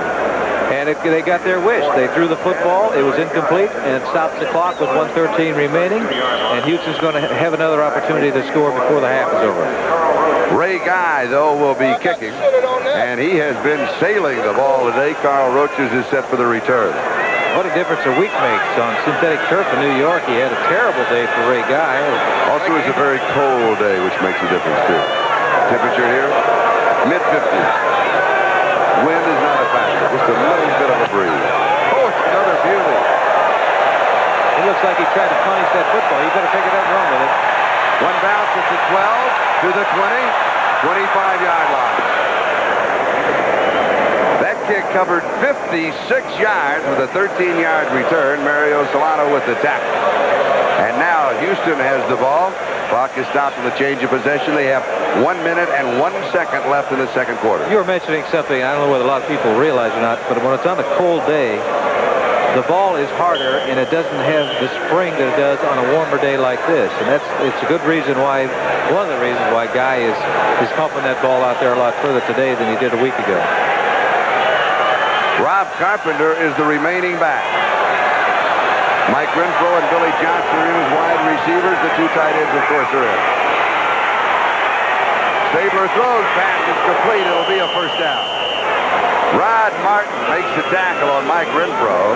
It covered 12 yards. And the Oilers are very quickly moving upfield.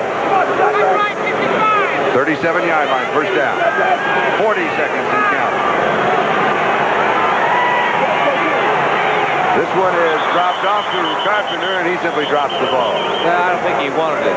See, right here, it's too soon to call a timeout because they only have one timeout remaining in the first half. Here we're taking a look at the blocking of Casper. He's slowing his man down, then going out. And he's looking around, just trying to find somebody to block because it was going to be a screen pass to the back. It'll be second down and 10, 37-yard line. Don't forget, a live phone hookup with Dan Pastorini. He'll be talking to Brian Gumbel at halftime, so be sure to stay with us. Complete out of the backfield is Carpenter. Carpenter to the 50, to the Oakland 49-yard line. There was a flag drop. That stops the clock. Play covering 14 yards. They call timeout. Oh, they call timeout. I'm sorry. Because they had 27 seconds remaining, because by the time, if they'd called another play to get up at the line of scrimmage, at least 10 to 12 seconds would have elapsed. And that's too much time to waste right now because they're on the 50-yard line. They can throw a pass and get it out of bounds, Charlie, and to edge down there toward the area where Tony Frisch can come into the field goal range area that he is capable of kicking. Rod Martin and Ted Hendricks making the last tackle. His range that we have seen today is about 45 yards. That means he'd have to kick it from the 35. They have to get to the 28. You're looking at the clock, 27 seconds. And teams will work on this to get on the field, get lined up for a field goal. You need at least 15 seconds. At least 15 seconds to get out there and get that done. So bear that in mind. They have about 12 seconds that they can use before they have to kick the field goal. Now, 12 seconds, that could be getting a sideline pattern, getting out of bounds, or anything. But if the ball is in play and the clock is running and there's 15 seconds remaining, they had better be on their way to line up for a field goal. You're looking at Tony Frisch. Now, also remember that number 5, Chester Marco, is a kicker for the Houston Oilers. And number 51, Ted Thompson, is a possibility, depending upon the distance. Stabler's pass is complete. It'll be a first down at the 38-yard line. You got to line up. Billy Johnson covering 11 yards. 14 seconds. Flag is down on the play. Raiders may have been offsides, or there may have been a false start. Whatever it is, your pick. Stops the clock. That's what Stabler wanted. I don't know whose fault it was, but it did stop the clock. Offsides against the Oakland Raiders. So from the line of scrimmage, the 38, that will take the ball to the 33. We've got 11 seconds now. You got to throw a sideline pass, step out of bounds, and go for the field goal. You cannot. Side defense in the middle of the line. First down. You cannot complete a pass inbounds and get a playoff, period, with 11 seconds to go. If he's going to throw the football, it has to be into the end zone, hoping for a touchdown. for throwing the ball where the man can catch it and get out of bounds. And right now, field goal range is 50 yards away. Flags are down. Oakland was in the neutral zone. Pass far side and out of bounds. Has it. Mike Renfro catches it at the 15-yard line, where he goes out with 6 seconds left to go, and there were flags down. Monty Jackson had the coverage on Renfro. I know that Oakland moved on the play. Yes. They were in the neutral zone. Take a look at this throw. This is an outstanding catch by Renfro, and also the ability to get your feet inbounds. He does that, I believe, as well as any receiver in the National Football League. Offside defense, number 90, refused. First. Call on Willie Jones refused. The line of scrimmage, the 15. That is the first reception of the ball game for Renfro. And here is the field goal attempt from the 22. It'll cover 32 yards.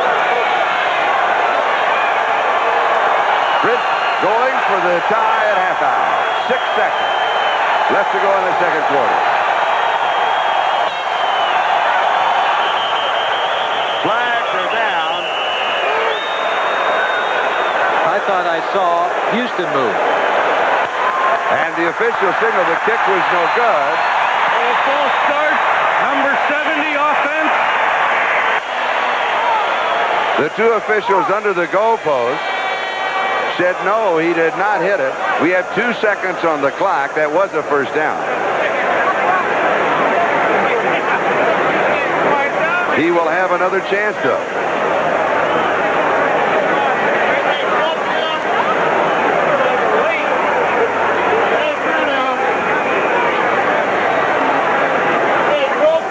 Tony has missed from 45 yards away short, and he missed this one. But it is a race by the penalty, so he has another chance. This is well within his range. 2 of them he's missed so far in his first half.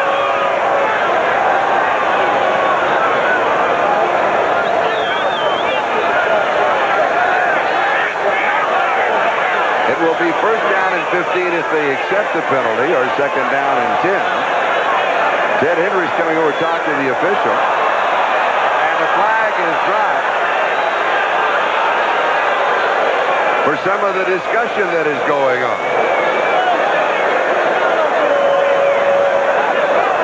And then it's picked up. From the 27. An attempt of 37 yards and the tie. At halftime.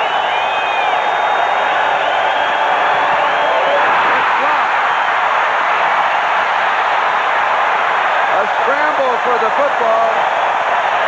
I believe it was Lester Hayes that came up with it, or Willie Jones? Lester Hayes came up with it.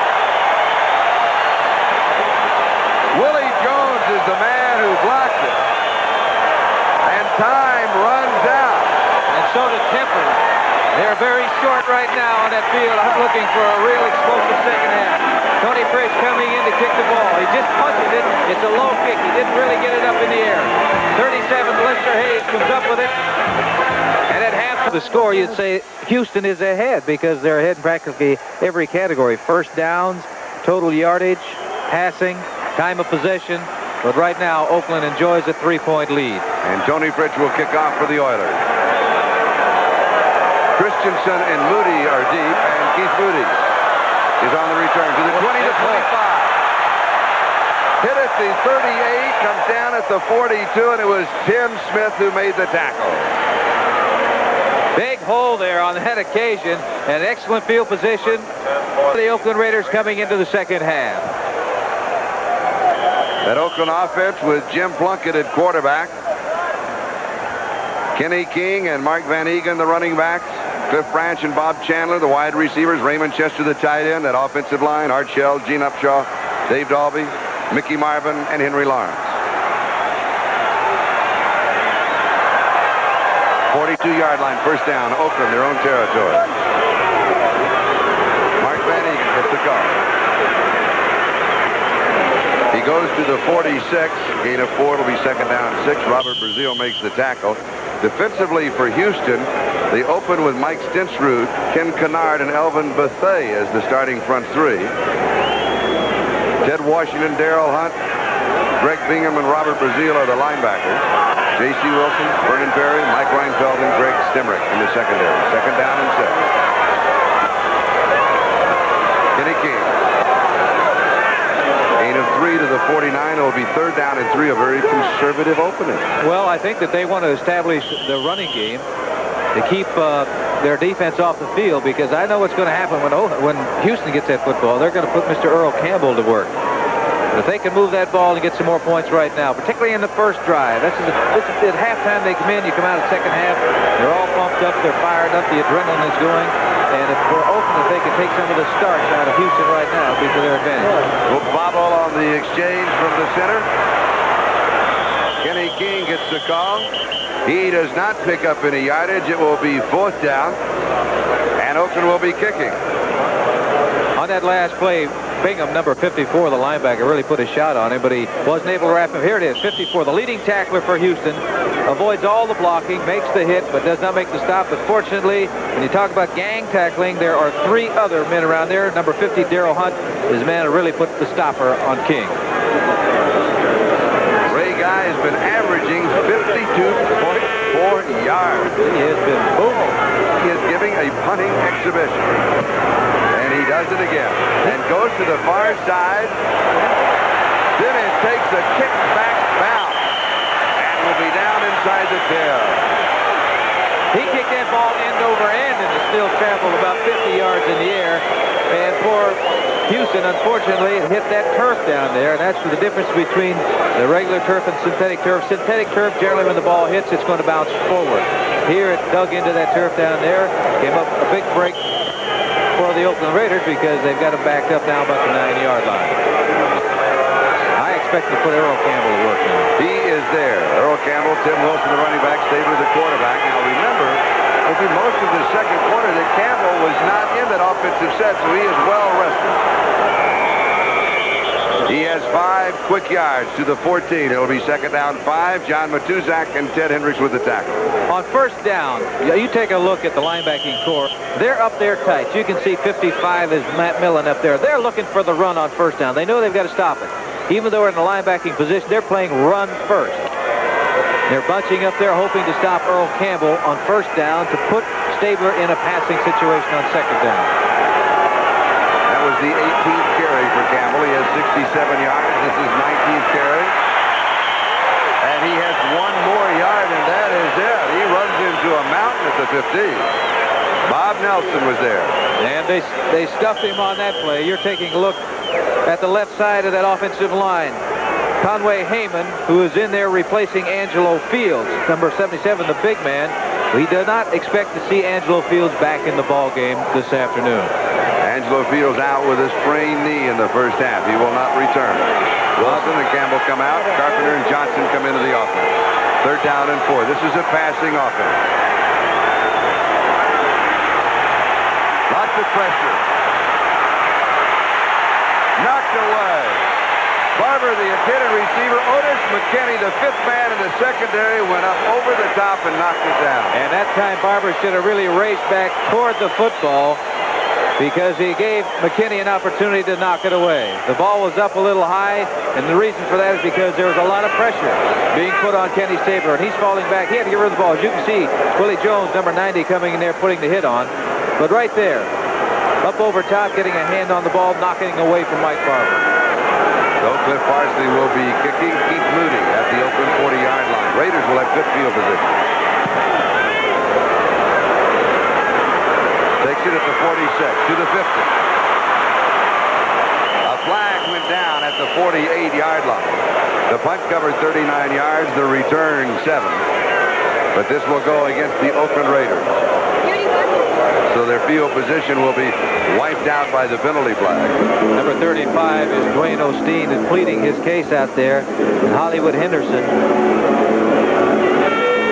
is out there also. It might have been on him. One thing you can't do, you're going to get an excellent field position if you don't return it any yards. You're going to be one thing you do not want to do is have a penalty for clipping. If there's any doubt, don't throw the block. Now look where the ball is now. It's back there on what, 33 yards. Personal foul, clipping on the run back, number 35. Osteen, number 35. We've got a timeout, and we have 11:29 left to go. We're in the third quarter, the wild card game, and Oakland with the football. They lead for station identification. This is the NBC television network. This is KCRA-TV, Channel 3, Sacramento. This is Charlie Jones, Lynn Dawson. We have 11:29 left to go. We are in the third quarter of the wild card game, and Oakland leads 10-7. Plunkett has completed 5 of 14 for 70 yards. One touchdown, he's had an interception. He goes to the air. Slides as he sets up, drills this one, almost intercepted. Greg Bingham had a great defensive play. He was going to Cliff Branch. Had a hand on it, just couldn't pull it. It trickled off of his. I'll tell you, Plunkett did not see Bingham on that play. He saw Branch wide open, number 21. Cliff Branch is going down. He's going to turn back to the inside on a turn pattern or a curl pattern, back to the inside, looking for the open area. And he thought he had it. He was getting ready to catch it. It was low. And Bingham came in and made an excellent play right there. Almost came up with the interception. You would think, you know, here's the linebackers, their hands are all battered up because of the tackling. The second sack for the Houston Oilers, and a flag is down. Elvin Buffet shot in there, didn't he? Did he get a running start? I don't know. But they had 2 sacks during the regular season. It is against the Oakland Raiders. Well, they're holding. They didn't do a very good job of holding because they were on Plunkett. He didn't have a chance whatsoever to get rid of that football. It'll be refused. Holding. Offense. Number 78. Refused. Third down. Holding on Art Shell. Back at the 24. Here it is. Plunkett going back. He's looking. He knows that he has protection to the other side over there, so he's not looking over there. And it's just a great move on Elvin Buffet beating Shell. Third down and 19. Additional back in for Houston. Hardwick is in the ballgame. It's in the air. Incomplete. Chester, the intended receiver. That was Wilson that had the last shot. J.C. Wilson, the cornerback, had the last shot at that ball. Boy, the ball was in the air for a long time, too. Ooh, it was up way up in the air, too. He really fired this ball because you're going to take a look. That he steps and really unloads that ball. It bounces way up in the air. I don't know whether it was Bingham's head or who, but no one knew where the ball was. Ray Guy will now kick. Carl Roach is set for the return. Not that good a kick for Guy. But he gets the roll. 26-yard line. Slipping 2 tackles. Flag goes down. There may be a face mask off. Well, I know his head jerked back in a hurry. Derek Ramsey was there. The punt covered 50 yards, and the way Guy has been kicking, it's not that good a kick. The return 7. Horst Bradshaw, number 81. Remember, he left the ball game in the first half because of a shoulder problem or an elbow problem, but that's right here to grab around the face mask. It is either 5 yards or 15. Normally it's 5. It's 15 if you grab it, jerk it, and turn the hip. And it's a judgment call. Ray Guy now has punted 7 times in the game, averaging 50.6. Here's the call on the play. On the run back, a face mask by the kicking team. On the tackle, first down. So Houston goes to work on their own 37-yard line, but before they do, we'll take a timeout. 10 minutes and 57 seconds left to go. Quarter number 3. We'll be back in a... They've defensed Campbell very well. Now, what is Houston going to do? They're going to have to establish Earl Campbell. They're going to have to do that, whether they do it by running him or perhaps the snake coming up on first down and putting the ball in the air to loosen up those linebackers, because the linebackers are really uptight to that line of scrimmage, looking for the run all the way. Houston, their own 37-yard line, play action on first down. Has pressure, slips the pressure. In the coverage, it's caught, 24-yard line. Lester Hayes had the coverage on Mike Renfro. 39 yards. That is Renfro's second reception of the ball game. Remember the first one? Sideline pass into the first half. He was not looking for Renfro. He was looking the other way. Plenty of time. Good pass protection by that line. He avoids a move right here. A lot of other quarterbacks were taken off and run because there was nobody in front of him. But he drilled that ball, and Renfro came up with a big catch, something that they have needed. Now they're in excellent field position, and they can put Earl Campbell to work. Here it is, Renfro, 82, wide receiver. Good coverage by Lester Hayes. He threw the ball away from Lester Hayes. Earl Campbell batters his way to the 18-yard line. He has 6 yards when anybody else would have had 3. Battered is right, because that is sheer strength of Earl Campbell banging up in the middle of that line. Matuzak and Martin stop him. Conway Heyman blocking on Browning, number 83. He gets his body in front of Browning, away from the ball carrier, and that's a good block. He didn't have much leg drive, though, and it's probably because of the back injuries that he's had. 2nd and 4. Campbell, first down. Earl going to the 13-yard line. He picks up 5 yards and the first down. And they're going to that left side. They've got Conway Heyman, number 70, over there, that's playing in place of Fields, who is out, will not see any action because of a knee injury in the first half. Number 34, Earl Campbell, straight ahead. Straight ahead blocking, just looking for a standoff block up there, and he had a good block by Bob Young, 63, the offensive guard. Earl Campbell doesn't need a whole lot of room. You give him a little bit, he's going to make some good yardage. Miller and Nelson on the tackle. It's a first down at the 13-yard line of Oakland. Campbell will get a yard to the 12. It'll be 2nd down 9. Reggie Kinlaw and Dave Browning stop him after 1. They were taking a look at Conway Heyman once again. They're looking, it's a draw play. He's hoping to entice that defensive end Browning to go to the outside, but he made a good play. He was not going to go that way, and he tried to leg whip at the last moment, but it wasn't to no avail. They made the tackle, only picked up a couple of yards. Earl Campbell very slow getting up, but Earl is always very slow getting up. Yeah, Bump says he's slow going down, too.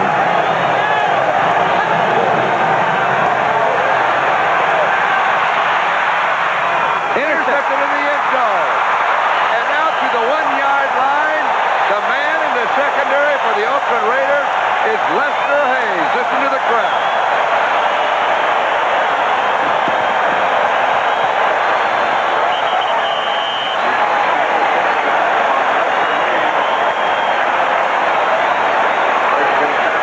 Here it is, Tabor going back to pass. He fires this ball and it ricochets. When it ricochets down there, generally there's a defensive man to make a play, and it does. Lester Hayes, 37, the man that's been making the interceptions all year, comes up with a big play, stops it.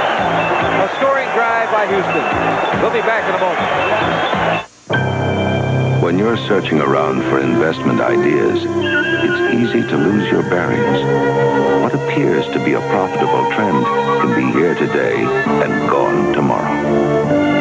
But even when there seems to be no place to turn, Merrill Lynch has an uncanny ability for matching your goals with fertile investment advice that makes us what we are.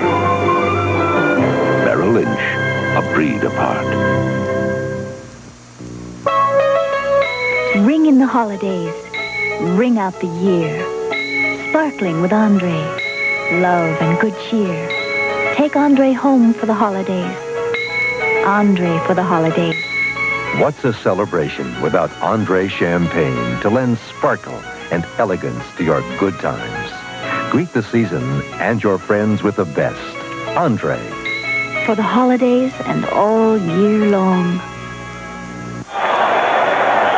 The leading interceptor in the National Football League this year. Is he ever happy? Lester Hayes. All right. Oakland now at their own 1-yard line. They go with 2 tight ends. Mark Van Egan. 5-yard line. It'll be 2nd down and 6. If you look at Lester Hayes, you were talking about during the commercial, he has more stickum on his hand and his elbow pads. I don't think you can pry a football away from him. Boy, he has a lot on, and Oakland is famous for that. I remember Fred Biletnikoff used to hate it because they'd have all that glue on their hands, and it makes it tough in gripping and throwing the football for the quarterback. just missing tying the record during the regular season. Flags are down. Plunkett is down. Ken Kennard may have gotten an early start or may have been drawn off. Let's see. He definitely got an early start. I don't know whether anybody drew him off sides or not, but he didn't go half speed when he did it. He was going full speed.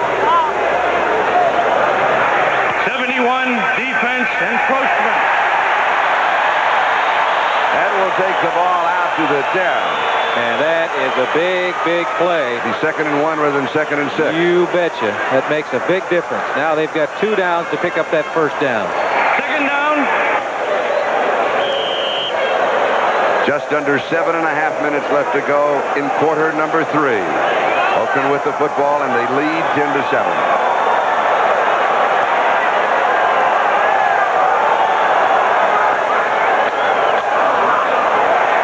First down, Oakland. Mark Van Egan gets it. It's almost like a wedge play for the Oakland Raiders. They're blocking straight ahead. Blocking straight ahead, giving the ball to the big fullback. Here from behind the quarterback in the back, straight ahead. He's looking for a hole. He finds it. Now the head goes down. The legs keep driving. He's just looking to pick up a couple of yards in the first down, maintaining possession of this football for the Oakland Raiders. Andy Doors with a tackle. Oakland with the football. Their own 14-yard line. First down. Listen to the crowd.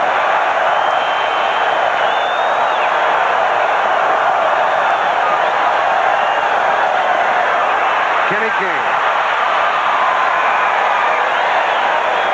King to the 19. He has 5. It'll be 2nd down and 5. Elvin Bethea stopped him there. The quickness of Kenny King made that 5 yards because he was out there in a hurry. Also, Big Art Shell, the offensive left tackle, number 78, was out providing a block. They have somebody down. And it is Ken Kennard, the middle guard, number 71. This has been a tough, physical football game. 6 minutes and 34 seconds left in the third. We've got an injury timeout. Oakland has the football, and they have the lead. And we'll be back in just a moment to wild card action.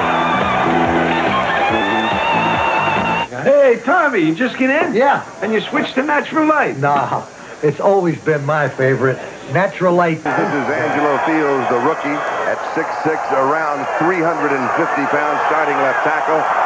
Injured in the first half with a sprained knee. 2nd and 5, Oakland, their own 19-yard line. Van Egan. On his determination alone, he got 3 yards to the 22, so it'll be 3rd down and a pair. Robert Brazil was trying to bring him down. There's nothing mysterious about what Oakland is trying to do, Charlie. It's just straight ahead. Almost missing the handoff here. Plunkett to Van Egan. But it's just straight ahead power. That's all it is. Oakland's been doing this for years to their offensive left side behind Big Art Shell and Gene Upshaw. They're looking to maintain possession of this football. Van Egan has 31 yards rushing. Kenny King has 23 yards rushing. That's a total of 54 for Oakland. Earl Campbell has 82 of Houston's 90 yards rushing. Oh, he's quick. He's quick.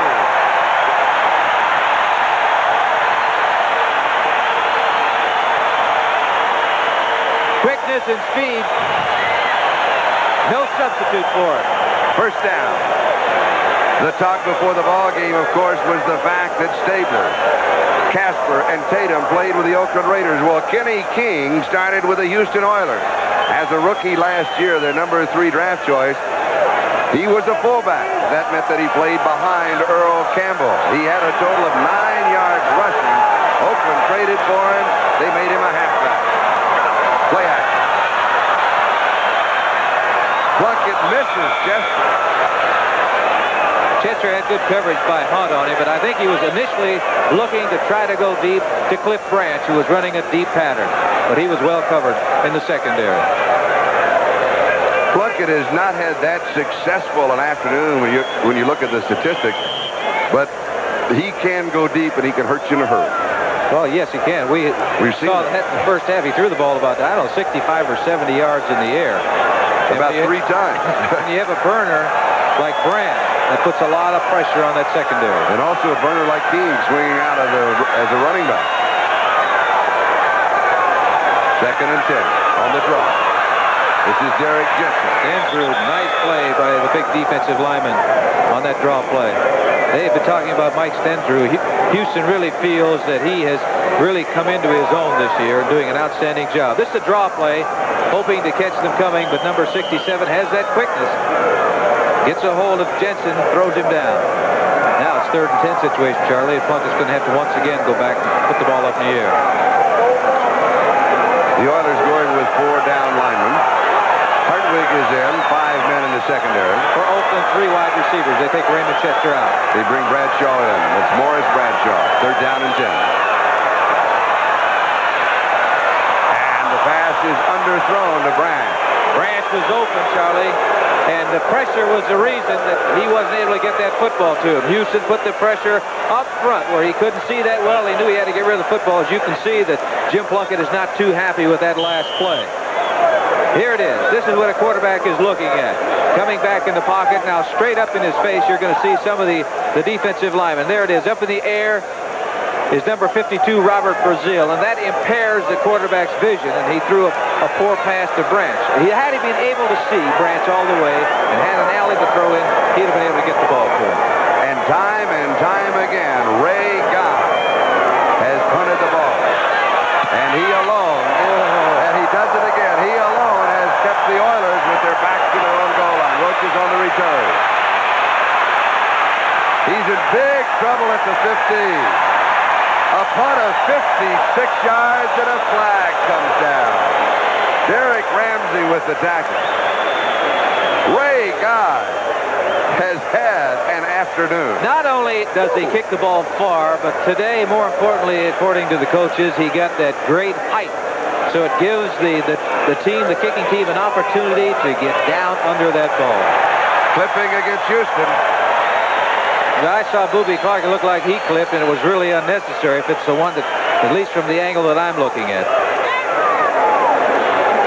When you start going sideways when you're returning that ball, that's giving that team that's kicking it an opportunity to get down under it. Personal foul, clipping on the run back, number 50. First down. That's accusing. It was on Darrell Hunt. Poor Boobie Clark. Then it was Darrell Hunt.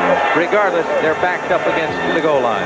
Ray Guy's average 51.3 in 8 punts. Angelo Fields on the crutches on the sideline. Houston with the ball, their own 9-yard line. Yeah. And Bradshaw, you saw that is Terry's younger brother. Stabler has completed 60% of his passes, 9 of 15. There's time in the coverage. An excellent reception by Mike Barber. And Barber goes to the 43-yard line. He had to sort out the defenders, circle behind them, and the play covered 34 yards. That's the confidence that Stabler has in the passing game, because the linebacker was all over Barber, but the linebacker had his back. Look at the time he has to throw. The linebacker has his back to the receiver, and it's underthrown. And he comes back and makes the reception. Bob Nelson was the linebacker, and he was right there with Barber all the way. And we have somebody down on the field once again. Burgess Owens, the free safety of the Oakland Raiders. Look at this. Linebackers there. As a matter of fact, Nelson overran the ball. Barber coming up because he was looking back at Stabler. He could see it all the way. The linebacker had his back to the line of scrimmage. In that case, the receiver definitely has the advantage. Mike Barber was a bit upset when about the 4th game in the season that Houston traded for Dave Casper. He went right to Bum Phillips. He said, "Are you trying to tell me something?" And Mike Barber ended up having the best year of his career. Charlie, you said he was a bit upset. I think he pounded the door down. He didn't wait for ball at their own 42-yard line, first down. 3:17 and counting. Time remaining, third quarter. Here's Earl Campbell. 3 yards to the 45, 2nd and 7. Playing the run all the way. They had about 8 men up on that line of scrimmage that time looking to stop Earl Campbell. And force Stabler in a situation where it's 2nd and long, he'll have to throw the football. Even at that, he picks up, what, 3 yards on the play. Reggie Kinlaw and Mike Davis make the tackle. Carl Roaches is now in as a wide receiver. Wilson has come out. Campbell is the remaining back. So Renfro, Roaches, Casper, and Barber are the receivers. 2nd and 7. Pressure. He's in trouble. He is sacked. That is the 4th sack for the Oakland Raiders. And it was Mike Davis who got it. And you take a look, they've had 4 sacks. 3 of the sacks have been by defensive backs. 2 by Lester Hayes, 1 now by Davis, the other one by Elvin Bethea.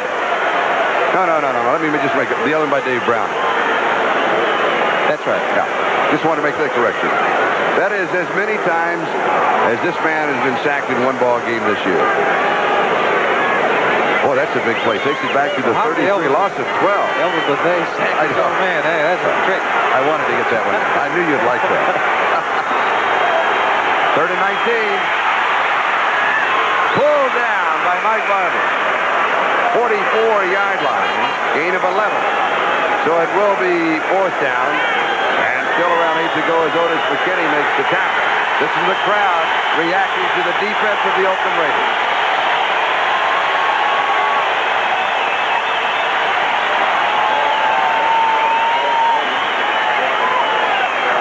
Charlie, we talked about the big play of the Oakland Raiders, and we aren't always talking about the offense. Because the defense has come up with some big plays in this ball game today. Parsley's kick to Keith Moody. Oh, he nailed that one. Goes into the end zone, through the end zone, a punt of 56 yards. So Parsley, he has been watching Ray Guy at work. An excellent punt by Cliff Parsley. So Oakland will have the ball on their own 20-yard line, 1st down, with 1:23 left to go in the 3rd quarter, and we have had no scoring in the 2nd half. Houston has had an opportunity. Stabler intercepted by Lester Hayes in the end zone. It looked like that Houston definitely would get an opportunity to get some points. It would be a chip shot for Tony Frisch if they had an opportunity to kick the field goal if they didn't get the touchdown.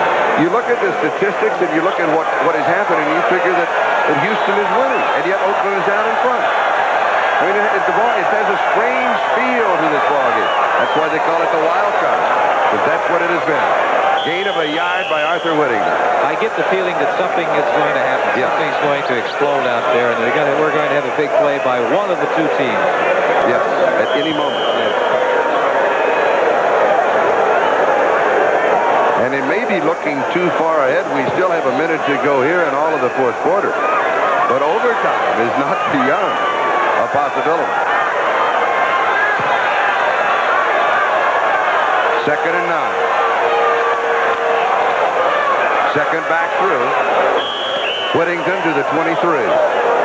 It'll be 3rd down and 7. Elvin Bethea makes the tackle.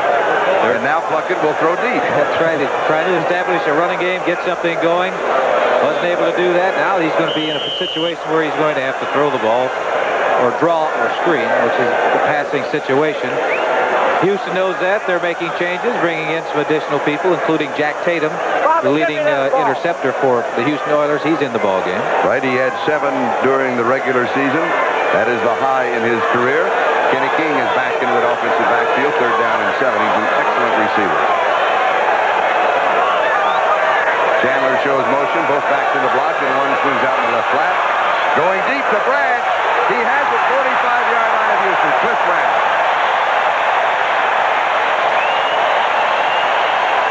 32 yards on the play. And with that play, the 3rd quarter comes to a close. The score is Oakland 10 and Houston 7. And we'll be right back after these messages from your local station. You see what he's wearing? Super Bowl ring. That's what they're looking for. Both teams out there want to be wearing one of those things after about, 5 weeks? 4 or 5 weeks? January 25th. Report on Burgess Owens. Cut out. Could be back. 44-yard line of Houston. Oakland is the ball 1st down. We open the 4th period. Play action. Good fake by Plunkett. Going deep. He's open. Has the touchdown. Raiders. Arthur Whittington. 44 yards.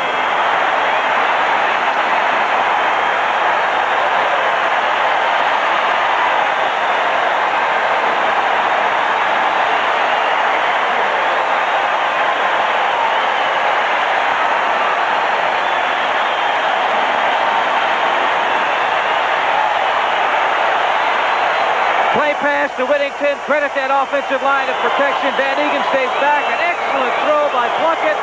Right on the money. He beat Darrell Hunt, number 50, the linebacker, into the end zone for a touchdown. An 80-yard drive in 4 plays. And it took a minute and a half. I credit the wide receiver. Grant did an excellent job of clearing out that area, providing man-to-man coverage on the running back by their linebacker, Hunt, number 50. The extra point gives the Oakland Raiders a 10-point lead. 14:53 left. We'll be back with a kickoff. Yeah, Charlie, the reason that it's man-to-man out there because Cliff Branch cleared out that area. You look down there, you have a linebacker on a back, and you do not see, until just Vernon Perry comes into the picture right there, a defensive back in that area. That's the great respect they have for Branch, because when he takes off deep, they're going with him. Fire kick shot, taken at the 8-yard line by Ronnie Coleman. And Coleman returns to the 30-yard line, and there's a flag down on the return. Derek Jensen and Jeff Barnes make the tackle, but time and time again, on punting plays and on kickoff plays, we have seen flags down in this ballgame. And generally, it's against the receiving team. Here it is, holding. The one thing, as I say, you do not want to do, you don't take a chance. Particularly when you're going to get the ball in good field position, don't jeopardize your team and take a chance of getting you back, and that's what they're going to do right now. They're on the 25-yard line. Looks like where the officials are starting. So here it's back to the 16-yard line. Now they got 84 yards to go. Holding on the run back, number 45. First down. Holding on Tim Wilson. So the Oilers will come out Troy. They have Billy Johnson and Mike Renfro in as wide receivers. Casper Barber in as a tight end. Rob Carpenter is the remaining back.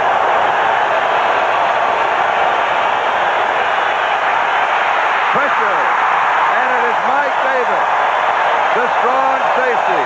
5th sack for the Raiders, and 4 of the 5 have now come from men in the secondary. Mike Davis has had 2. Lester Hayes has had 2 quarterback sacks, and I'm sure Houston did not expect that. If they did, they didn't have anybody back there to pick up Davis, because you're going to see him coming in right now. Normally, it's a linebacker that comes on a blitz, and the halfback looks for him. If he comes, he stays in, or the blocking back. They don't necessarily look for a cornerback to come. No, you don't, because your responsibility a lot of times, if you're a running back in a passing situation, is a linebacker, you locate that linebacker first. If he comes, you block him. If he doesn't, then you go out in the pass pattern. Carpenter has a yard, and that is all. Ted Hendricks has him, and Rod Martin joins him. Now just think back to the last 2 plays. On the kickoff, a penalty. Takes him back to the 16-yard line. Going back to pass, they had the blitz on. The safety man comes and nails the quarterback. Now they're down back to what? About the 7. And you got in the pass pattern. Carpenter has a yard, and that is all. Ted Hendricks has him, and Rod Martin joins him. Now just think back to the last 2 plays. On the kickoff, a penalty. Takes him back to the 16-yard line. Going back to pass, they had the blitz on. The safety man comes and nails the quarterback. Now they're down back to what? About the 7.5, 8-yard line. And it's a 3rd down situation, 18 yards to go. Not a very good situation to be in, but do not count the snake out. He's been there before. Carl Roaches comes in. Johnson comes down as a wide receiver. Blitz again, a double blitz. They almost get him for a safety. He gets the pass off, but barely. And a flag goes down. And that is right on the 25-yard line. That would mean defensive holding and an automatic first down. Stabler avoids it here. They had the blitz on. Browning, 73, gets a hand on it, but he overruns it. He throws the ball, but he gets nailed as he throws it. Hendricks hits him. All he was trying to do is get rid of the football to avoid that loss back there. And Ted Hendricks is 6'7", 225 pounds. Holding. Defense, number 23. First down. Holding on Otis McKinney. Now, any defensive foul with 5 exceptions carry the first down. That's offsides, encroachment, delay of game, illegal substitution, excessive timeouts. All of the defensive fouls carry a first down. That is the reason it is a first down at the 13-yard line. They've got a first down now. They started on the 16. They're back on about the 14-yard line. And Earl Campbell is in, and he carries. And he goes out to the 17. He has 4, so it'll be second down and 6. Burgess Owens coming back in the ball game, Charlie. And that is good news. He was out with a cut eye. Lots of time remaining. 13 minutes and 10 seconds left to go in the fourth. Earl Campbell, 86 yards rushing, 23 carries. Boy, they have shut him down at 23 carries. Not a lot of yardage. Usually he has around 155, 160. Well, Oakland has done an outstanding job against the running game all year long. They've had problems against the pass. Morton with Denver put, 461 yards he threw for Denver against the Oakland Raiders. 20-yard line. Matuzak and Kenlaw make the tackle. It'll be third down, still around 3. Now you're taking a look at what Earl Campbell is looking at, looking for a hole, looking for an opening. He sees it right there, he feels, but it's closed in a hurry. The big John Matuzak, 72, is in there to make or help on the stop. Now Ronnie Coleman comes in, Wilson comes out. The Raiders will have 4 down linemen as Willie Jones and Cedric Hardman come in, 5 in the secondary. Oakland is looking for the pass. Campbell, the remaining back. Snake throws, far side receiver slipped and fell. Mike Renfro slipped when he made his cut. He had no chance. We've seen it several times today on this field where the receivers or the players have slipped. They had good pressure on Stabler once again. He had to get rid of that ball really before he wanted to. Keeping Earl Campbell in to help block, but you can see the pressure coming. He knows he has to get rid of the ball because he's nailed right there by number 53, Rod Martin. If he'd have waited any longer, he'd have been sacked. Cliff Parsley to kick. Keith Moody is set for the return. Aaron Matthews, normally the punt returner for the Raiders, out with a knee injury. Will not return. He'll just leave it alone. Just inside the 35-yard line. Hollywood Henderson down very quickly. The kick covered 45 yards. We have 11 minutes and 54 seconds left to go. Oakland has the football, and they lead by 154. If the Oilers are to get back in the ball game, they have to do it now, and their defense has to do it. The defense got to do the job of stopping Oakland right now. You can only say it for so long, well, there's so much time remaining. They're down 10 points. Kenny King gets the call. He'll lose a yard. It'll be second down and 11. Robert Brazil and Greg Bingham make the tackle. The defense of Houston knows they've got to stop them. On the other hand, Oakland knows they're looking at that clock also. 11:35 and counting down. If they can get they don't have to score now. They get a few first downs, occupy some of that time, punt it away, and put them in bad, field position where they've got to go a long way. What they do not want to do, Oakland does not want to do, they don't want to give Houston anything. If Houston gets anything, they're going to have to earn it. Second and 11. Pass. Play action. Tip. Incomplete. Chester, the intended receiver, Vernon Perry. Oh, and he was open, too. Vernon Perry read that play very well and got a hand up, and it's a good thing he did because Raymond Chester was open. And you can see the blocking back there, Upshaw coming up there, good protection. But right there, you can see the Perry got a hand on it and knocked it up in the air. It's fortunate, really, for Oakland. The ball didn't bounce high enough because you saw back there once again was a Houston defensive man. He could have come up with the interception. Third down and 11. Tatum now in the secondary for the Oilers. 5 men in the secondary. Plunkett has completed 7 of 21. Whittington, sweep right. And he is wrapped up at the 40-yard line, maybe the 41. It'll be fourth down as Vernon Perry got him. And Ray Guy will be kicking again. Houston defense did the job, and they did the job on first down. They stopped Oakland on first down. I think they had a second 8 situation after the first down, forcing Plunkett to go to a play pass, and that didn't work, so now it's a third down situation. Oakland did not want to take a chance, I'm sure, of putting that ball up in the air and throwing an interception. As I said before, Oakland's feeling right now, if Houston is going to get anything, let them earn it. Don't give it to them. Roaches is set for the return, and Ray Guy has been the most valuable player for the Raiders in this game. He sails a beauty that hangs forever. 10-yard line. 50. Flag is down. 20. 30. Just outside the 30. There was not a flag. I'm sorry. I saw a yellow mark on the sideline. It wasn't a flag. You know what that is? It's a crowd microphone down there. And Ray Guy makes the tackle. That punt covered 50 yards with a 20-yard return. Carl Roaches has been doing an outstanding job today on returns. He escaped some lightning down there on that play to pick up 20 yards. You take a look at Ray Guy, who was a safety in college. He knows what it's all about to tackle people. So Houston has the football on their own 31.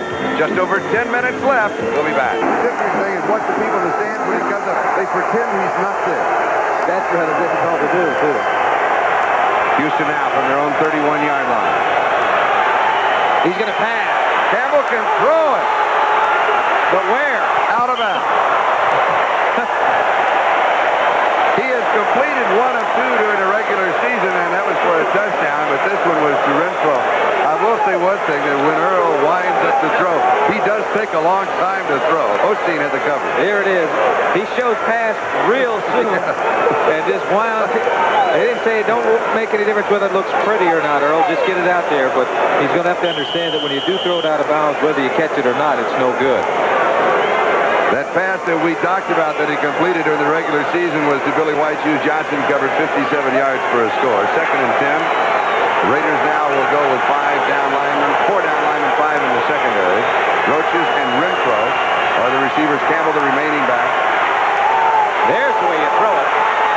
And there's the way you defend it. Lester Hayes. Excellent coverage.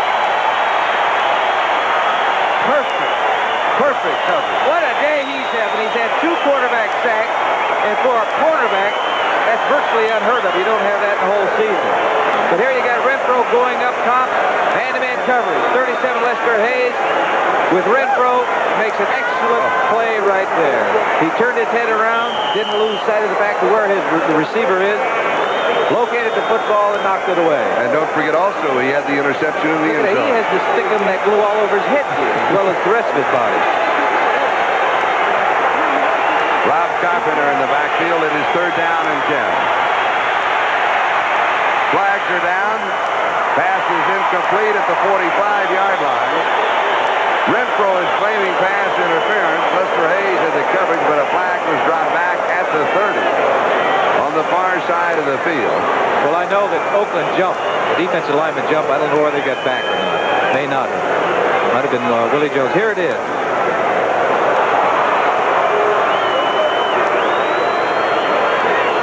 That is very close to pass interference. Remember on a pass interference call that the defender has an equal opportunity to the football as does the receiver. But you can't go through the man. He almost went through. Offside, defense, the left side of the defensive line, 3rd down. And that was Willie Jones who was the left side of the defensive line. We picked him up. 3rd down and 5. 36-yard line. Pressure again. Sack number 6, and Willie Jones got it. 6 sacks for the Oakland Raiders. That is the most that Saber has been sacked in any game this year. They were putting the heat on. Jones got through him, but Cedric Hartman was also in there, so was Ted Hendricks. Matuzak taking an inside rush. The outside, both Hartman and Jones. Jones coming up with the sack. But there were 3 Oakland Raiders right around Kenny Stabler that time. That's pressure. There's no way out for Stabler. He couldn't go forward, sideways, or any place. Partially the kick now to Keith Mooney. Not that good a kick. But it does take a good roll. For the Houston Oilers, goes to the 25-yard line. So Oakland will take over on their own 25-yard line. That punt covering 47 yards. The Raiders have a 1st down, and we have 9:17 left to go. And that is John Matuzak. It's taking us to commercial. We'll be back in a moment. Okay, John. Been shut down in the 2nd half. Well, they surely have. 81 yards in total offense in the 2nd half. And what is more important, they have not scored any points. Oakland from their own 25. Play action on 1st down. Get it back over. Van Eagle. 45-yard line. 46-yard line upended by Mike Ryan. because they hadn't been getting anything on first down. They decided to go with a play-action pass. Houston, on the other hand, knows that they have to stop him. Van Egen's hobbling off the field, but here's a play-action pass. Van Egen is waiting there, just hanging around. Then he goes over the line of scrimmage, just dumps it off because the linebackers are flying back. The tackle is going to come up and be made by number 37, Mike Reinfeld. He caught him right in the thigh. That looks like the problem for Van Egen right now. But that's a good call by him. Van Egen is on the sideline. They're working on him. A gain of 21 on the play. Look at that speed. Kenny King around the corner. First down. 40. Touchdown is saved by number 37, Mike Reinfeld. Out of bounds at the 27-yard line. A gain of 27 yards. Whittington going into the ballgame, as you can see right now, but watch the speed. He goes looking to the inside. Now he puts it on right now, and he outruns. Wilson, number 33, goes to the sideline. Right now, it's 37. Mike Reinfeld is there. If he hadn't been there, they'd put 4 points on the board. Taking a look at ground level, what it looks like down there where all the action is taking place. But the speed of King is getting a dimension to the Oakland Raiders that they haven't had for a long time, or if they've ever had. Report on Van Egen and Charlie Horse. He can come back. 27-yard line, first down. No gain by Arthur Whittington as he is dropped by Robert Brazil, Darrell Hunt, and Elvin Bethea. It'll be second down and 10. All right, Oakland is in good position right now. 8 minutes, 10 seconds in the ball game. Counting down. They're in field goal range, I would think, for Barr. Second down situation. They're eating up that clock. I look for them to keep the ball on the ground. Second and 10, 27-yard line of the Oilers. Like I said, the thing to do is show it up top. He's open in the end zone. Incomplete. A flag is down. Flag drops the 11-yard line. Chandler, the intended receiver, and he was open. And a marker was dropped the 11. It'll be pass interference, a gift. The Houston Oilers. Yes, number 33 is J.C. Wilson out there, and I think what it was kind of a stop and go, or making him look like it was going to be a sideline move, and one up top was wide open. Pass interference, defense, number 33, first down. Here it is, Bob Chandler coming down. He's going to the outside, and he just lets him run. He was expecting him, if the coverage was man-to-man, he was expecting him to run a sideline pattern or a shorter pattern, and he ran right by him. The thing to do is to try to grab him to save a touchdown. And that's what he did, and he made contact, and the flag dropped. 11-yard line, first down. Chandler in motion. Whittington. And Whittington is buried at the 10. It'll go for a gain of 1. It'll be second down and 9. Check of the clock shows 7:37 and counting. Time remaining. This drive could well wrap it up for the Oakland Raiders. Listen, this is the big drive right now, because it's right now. They're up by 10 points.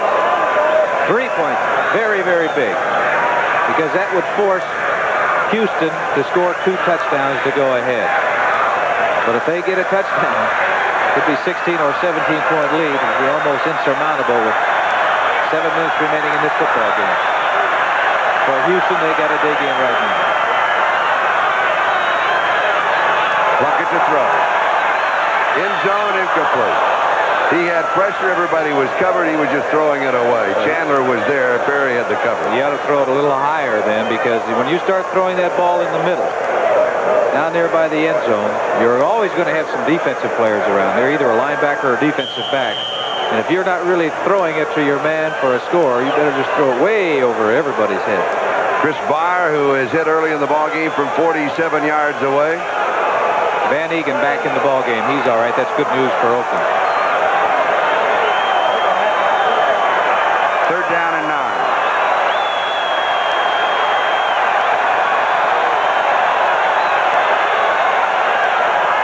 Branch is in the slot left. Third sack for the Houston Oilers. Bingham got him this time. Did he ever get him? He flew through there, and Plunkett didn't even have an opportunity to get set and get turned around before Bingham nailed him. A loss of 10 on the play. Taking a look at it right here, right up through the middle, and he's going down because he knew he did not have a chance. Whenever you get pressure, if you're quarterback, pressure straight at you, it is really difficult to avoid. If you get it from the outside, you can always step up. But that time, Bingham was there, and that's a big sack. Takes him 10 yards back in this attempt for a field goal. And attempt of 37 yards. It is good from 37 yards away. And the Raiders now lead the Oilers by 13. 20-7 with 6:25 left to go. On New Year's Day, be sure to be with us. First, it's Michigan and Washington, the granddaddy of them all, the Rose Bowl. And then it's the game that could determine number one, the Orange Bowl between Florida State and Oklahoma.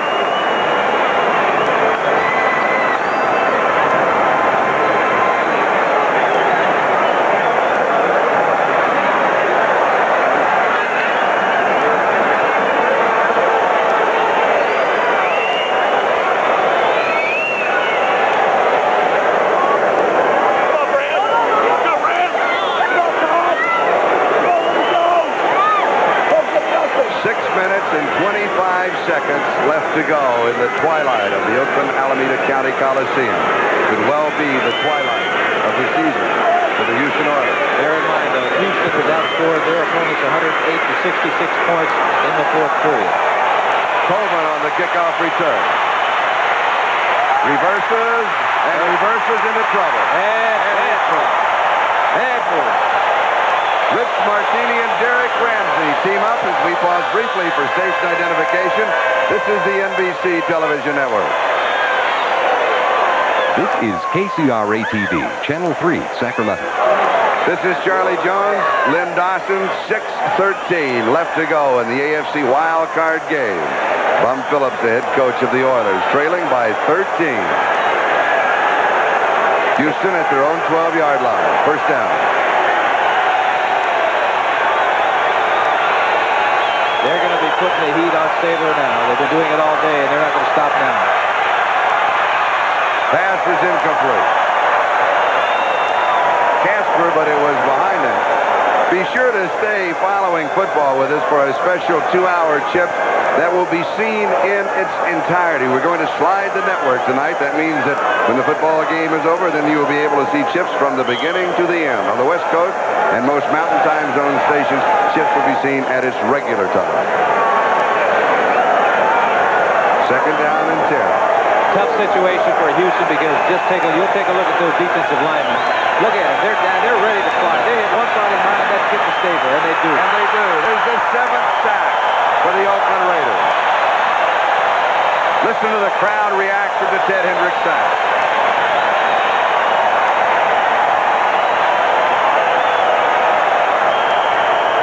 What a great year he's had, Charlie. 12th year. I think he's done so many things. He has made so many things happen. He creates fumbles. He blocks kicks. He blitzes. Does an outstanding job with that. Pass coverage. As they say, he can do it all. 7 sacks, 65 yards in losses. They're going to go after him again, I bet you. Far side, incomplete. See what that pressure does? See what that pressure does? A lot of times they don't even get to you. But you get the pressure, and you got to get rid of it before you want to. And I see a yellow flag there. Yes. Otis McKinney had the coverage, and you're right. The receivers simply do not have time to get into their pattern. Ball start, offense, left tackle. That is on Conway Heyman. It'll be refused. It'll be 4th down and 19. Now let's go back to that pressure that Lynn Dawson was talking about.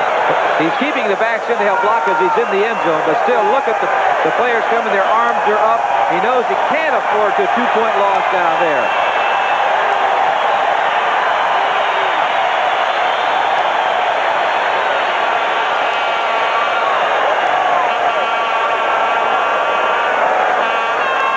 Did I miscount? I must have. They have it 3rd down. They just changed it on the scoreboard.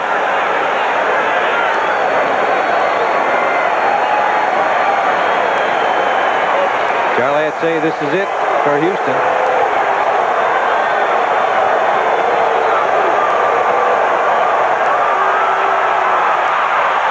Pressure is there again. It's intercepted. Lester Hayes. He'll score. Lester Hayes. Touchdown. That's it.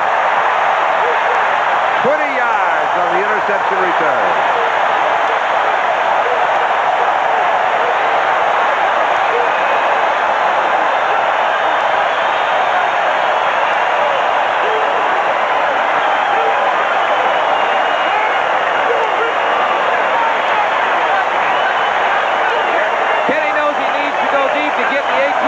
He puts that ball up there. He hangs it too long. Look at that 37.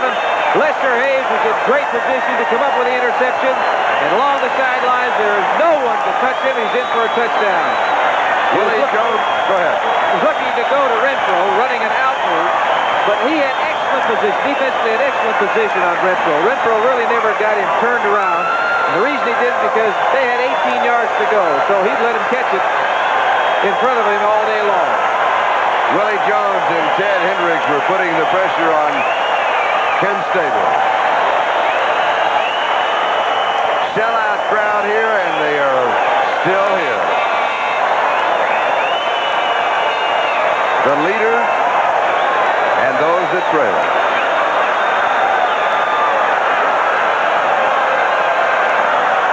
Extra point. It's good. 27-7. Oakland leading with 5:29 left. Defensively, Oakland has done a tremendous job on this Houston team. This Houston team that has the running of Earl Campbell, who gained almost 2,000 yards with 1,934 yards during the season. The defensive backs have done a tremendous job for Oakland. They have four sacks by the defensive backs, 2 by Davis, the safety, and 2 by that man, Lester Hayes. Not only that, but Lester Hayes came up with that big interception. Lester Hayes with 2 interceptions and the touchdown. And the reason the miscount on the down was on that false start penalty. You cannot refuse it. It's automatic because it's called and they had the down go over. That was the reason for it. Vernon Perry also coming up with a big interception in the end zone. Lester Hayes had some kind of game. Oh, he really had. Ronnie Coleman and Carl Roaches are set for the kickoff return.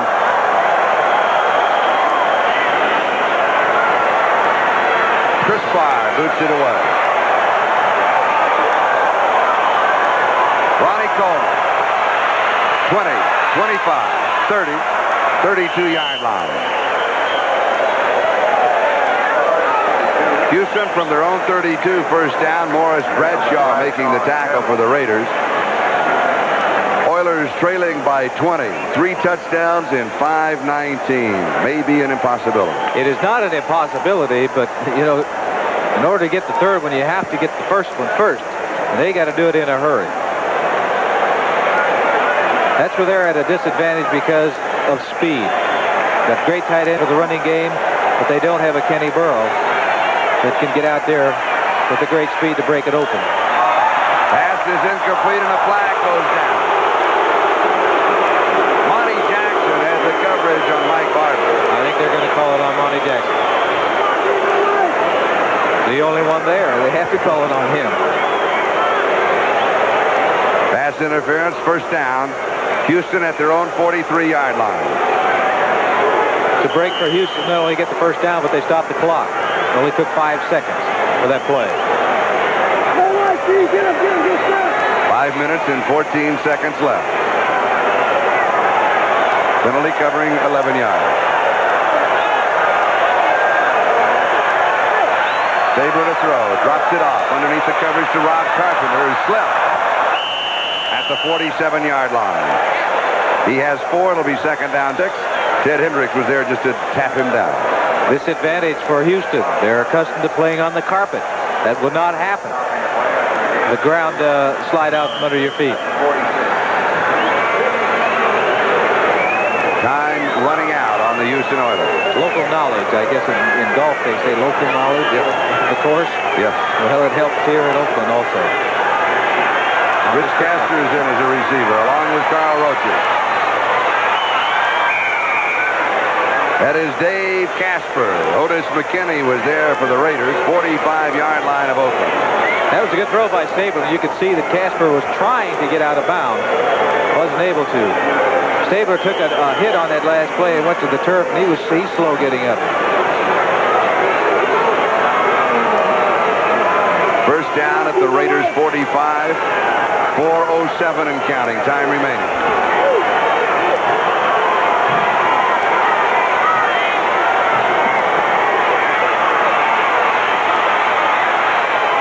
Pass is complete to Renfro. Fumbles it. It is picked up by the Oakland Raiders. It is, guess who? Lester Hayes. Hayes reverses. He wants to use up the clock. No, they're going to bring it back. They blew the whistle. They said the play was dead at the 24-yard line. The Oilers will retain possession of the football. Burgess Owens is the man who made the hit. This is a good throw by Stabler because he had to drill it in there between about 2 or 3 defensive players and over the head of Hendricks to Renfro making the stop. And hey, that's very close, Charlie. He was up in the air. I think that's the first call the officials have missed in this ball game. He was. Take a look at that. He was up in the air. He lost possession in the air. You're right. He's got possession of it right now, so it is a catch.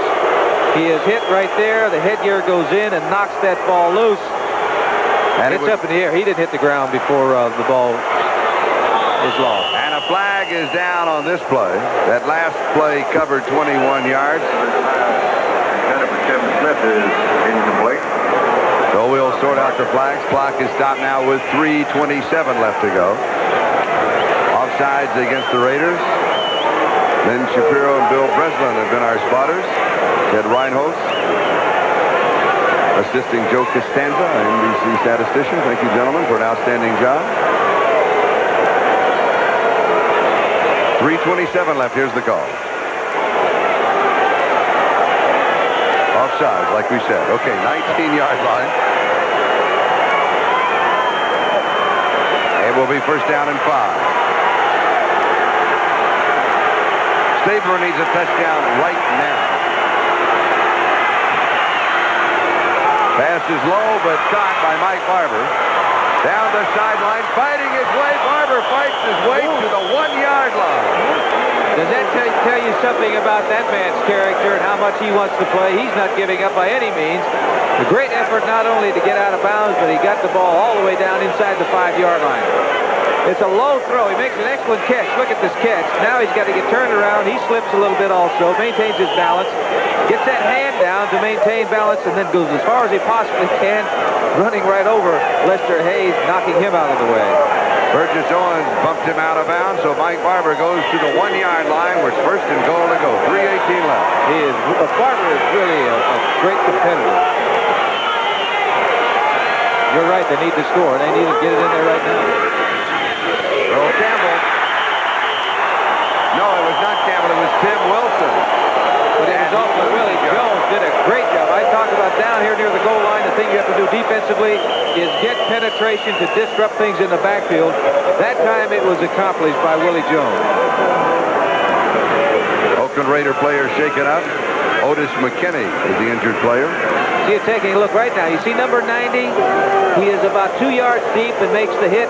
The turf back there, and look at the grass flying around. The turf is real soft down there. The footing is terrible. Therefore, you shouldn't go sideways. You should go straight ahead.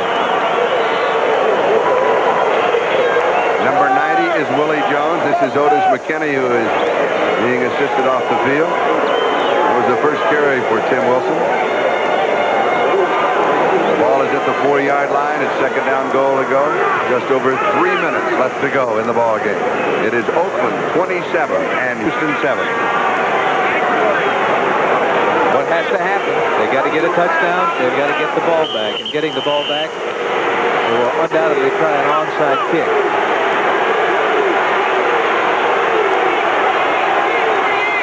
They need 3 touchdowns. Caster in motion. Earl Campbell. They stand him up at about the 2-yard line. It'll be third down and goal to go. Lester Hayes was there, along with Rod Martin. Giving the ball to Earl Campbell is a good thing. Down here, you're taking a look at 87, Dave Casper. blocking on Martin, and it's an excellent job. He was taking him any way that he possibly could. Earl Campbell cut to the outside, and that's the way that Martin went, and he helped make the tackle. Matt Millen finally got there to help stop him. Third down, goal to go.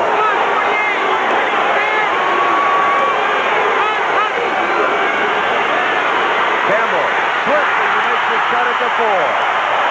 It will be fourth down and goal to go. Burgess Owens was there to cover him when Campbell slipped. And I'm sure that Snake now will put the ball in the air. 2-minute warning. 2 minutes to go. They're down by 20 points. And we've got a timeout, the 2-minute warning to both pitchers. 27-7. We'll be back in a moment. If you're shopping for a new car, it's smart to talk to an Allstate agent before you buy. Before I buy? Why? Some cars get a break on insurance at Allstate. Oh, we'll be right back. Let's face it, all cars aren't built the same. At Allstate, some cost less to insure. Buy one of these, and we'll pass the savings on to you. Up to 35% less than comprehensive. 35%? We'll be right back. Different rates for different cars. You're in good hands with Allstate. That's a promise for me, Judy Davis. At $50.96, Dodge Colt sticker price beats all these subcompact hatchbacks. Every Volkswagen, every Datsun, every Honda, every Toyota. And Colt's mileage is almost unbelievable, thanks to the advanced technology of Mitsubishi's MC8 jet engine. In this class, Colt's estimated MPG beats every gasoline VW, including Rabbit, every Datsun, every Honda, every Toyota. Dodge Colt, high mileage, low price, and front-wheel drive. Now make your best deal on all new Dodge imports. Then get $350 to $680 direct from Chrysler on top of it. This is Charlie Jones, Lynn Dawson, with 2 minutes to go in the Oakland Alameda County Coliseum. The Raiders lead by 20 points. It is fourth down and goal to go for the Houston Oilers at the Oakland Raider 4-yard line. They still have Earl Campbell in the game. You know, Earl is at a disadvantage, I believe, with this soft turf because he is so strong in his legs. He has such great drive that he just digs up the turf. Play action. Putting it up for grabs. Incomplete. The Oakland Raiders hold. Osteen knocked it away. And Mike Davis was also there. He was looking for Barber, the tight end. He was well covered, but Kenny just put that ball up the air and hoped on this play. Taking the ball to Earl Campbell. Here it is. Pressure is coming by Martin. He just throws the ball up in the air. There are two defenders over there. He was looking at Barber, number 86, was in the area, but he was just hoping one or two things, that Barber come up with a great catch, or perhaps there would be interference. I was talking about Earl Campbell. He's so strong in his leg. When he gets soft turf like this, and he starts digging in, he's going to dig up the turf. That's where he has an advantage, I think, on synthetic turf. Oakland now from their own 4-yard line. 1 minute and 54 seconds away from winning the Wildcard game. Mark Van Egan, he'll pick up a yard. Houston will take a timeout to stop the clock. And this gives us time to remind you that the executive producer of NBC Sports is Don Omeyer, and our coordinating producer for football is Ted Nathanson. The telecast of today's game has been produced by George Finkel and directed by Ted Nathanson. Technical director is Wayne McDonald. Associate director Richard Klein. And associate producer Michael Hadley. And they've done an excellent job here with the telecast today. They certainly have. So right now, it will be on Saturday on NBC, Buffalo at San Diego. On Sunday, it will be Oakland at Cleveland. And Bum Phillips will be watching at home on television. Nice man. Yeah, he's a great man. An outstanding coach. And Tom Flores on the right, along with Steve Ortmeyer with the Oakland Raiders. Flores quietly has done a tremendous job, I think. He really was not many people remember he was your backup quarterback when you won the Super Bowl. He wears a Super Bowl ring, and he mentioned that Kansas City beat Oakland here for the championship the year that Kansas City won it, and Flores was on that team.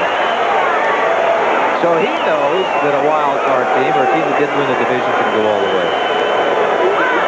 It's a first down for the Oakland Raiders. I asked him before the game, I said, well, are you going to give a pep talk to your players? You can see that Mike Barber there expresses what they feel, but Flory says, yes, I'm going in and plead with them. Tell them I have a big mortgage and I need to pay for it. 1:13 and counting, time remaining.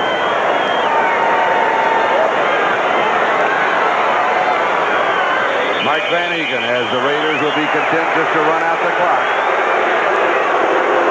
Again, as I was mentioning a moment ago, but we can be more specific as far as times are concerned. On Saturday on NBC, 3:30 Eastern Time. Starting, of course, with NFL 80 and host Brian Gumbel. It'll be the Buffalo Bills against the San Diego Chargers. And then at noon Eastern Time, next Sunday, the Oakland Raiders will go to Cypherville, the Cleveland Browns. Those are two great games next weekend. Dave Casper. There's a good formation because you see the man way to the right back there. He is there for one purpose. If there is a fumble, he is there to either make the fumble recovery or make the tackle. It's 15 all over. seconds and the crowd will take us to the countdown.